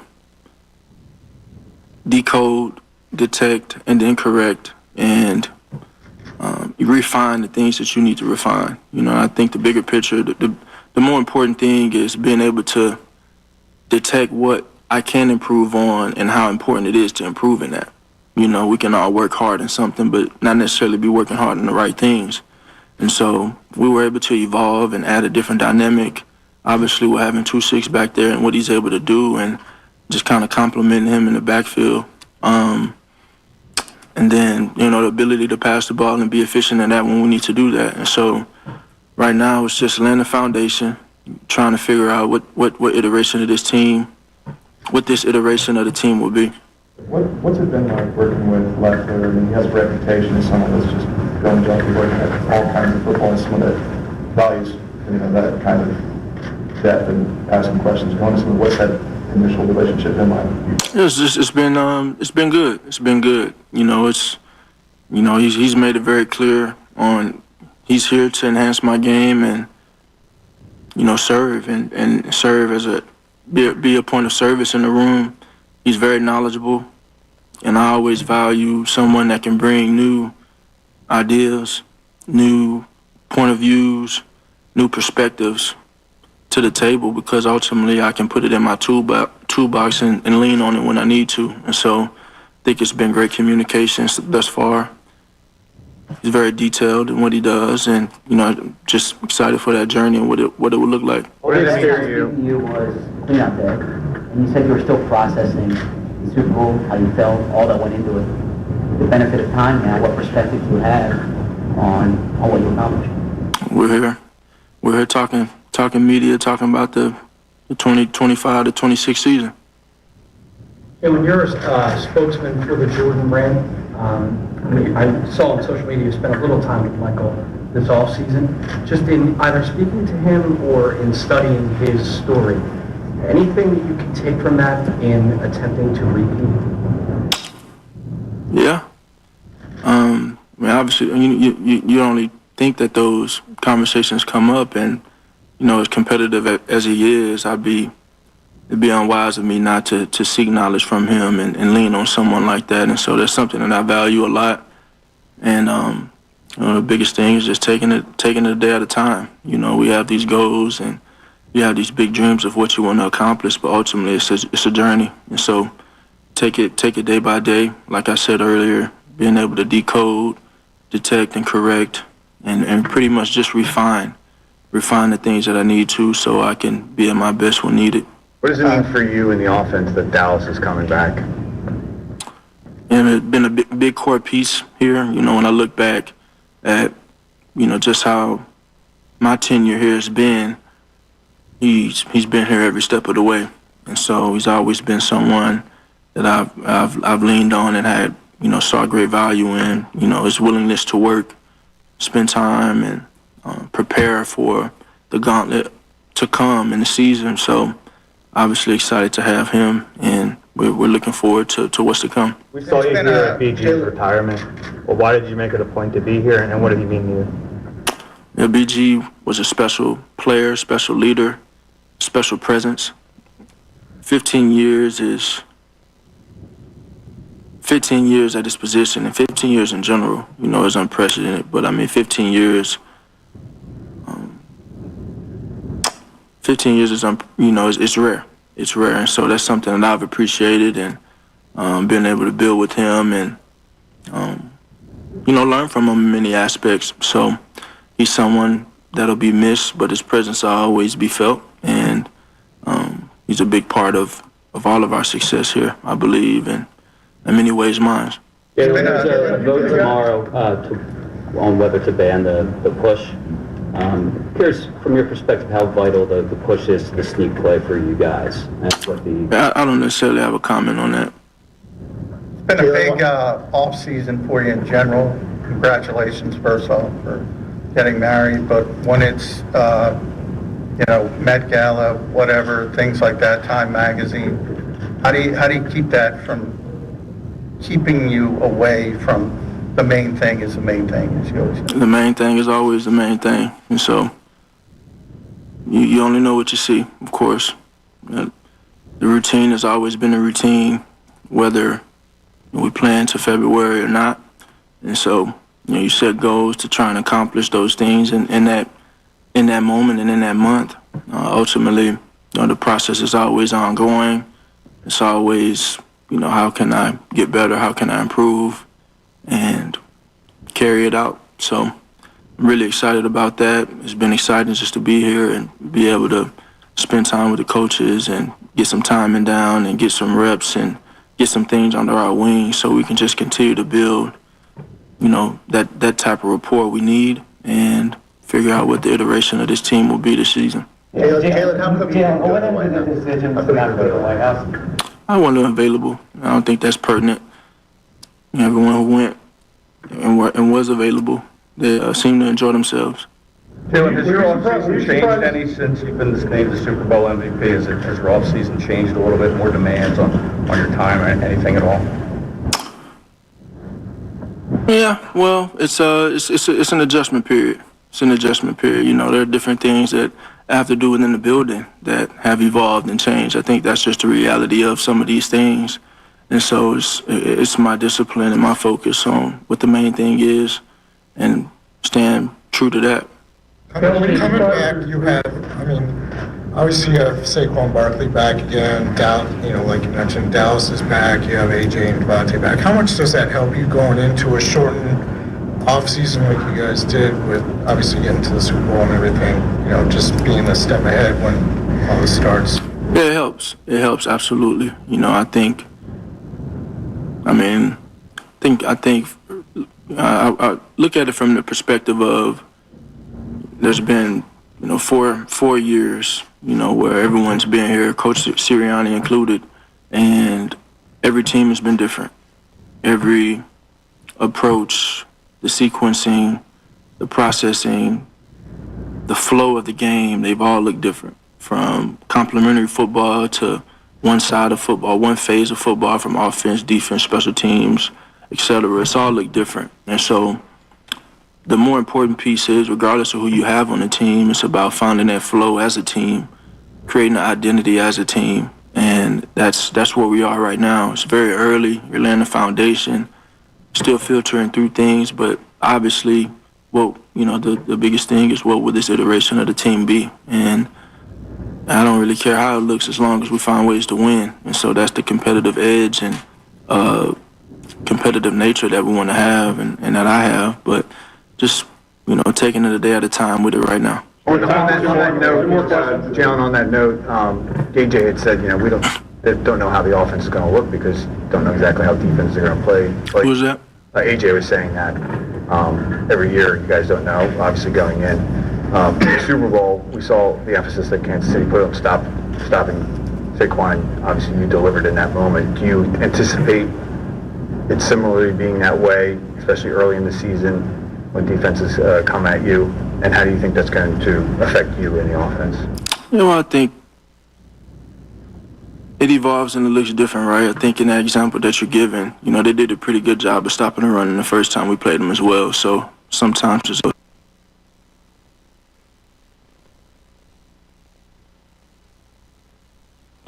apparently we lost Jalen Hurts there, but we heard enough. I mean, he gave the Jalen Hurts answers to most of them, except he included like 6 iterations. Yeah, that may be the theme this year. Is what the iterations. So we still haven't heard from Sirianni, who was supposed to be there at 1:45. Now he apparently has been allowed 12:45. 12:45. Excuse me. Apparently he was allowed to take a nap, and he'll somewhere along the line be in front of the reporters, and that you'll hear that on the afternoon show. Yeah, and then we'll hopefully get some of the main themes, and we'll react to it tomorrow. The main thing? Yeah, we'll react to that iteration tomorrow. Yes, the iterations of what Sirianni says coming up will be very important. And you mentioned this earlier, big prize tomorrow for General Knowledge Wednesday. Yes. So definitely Maurice tune in. Peer action. Yeah, this is a good one. Big prize for tomorrow. So everybody save up your questions and save up your answers for tomorrow's General Knowledge Wednesday. Everybody have a great rest of the night. Thanks for listening. Stay tuned to the afternoon show because Nick Sirianni will be part of it. And we're back tomorrow. Take care, everybody. Bye-bye.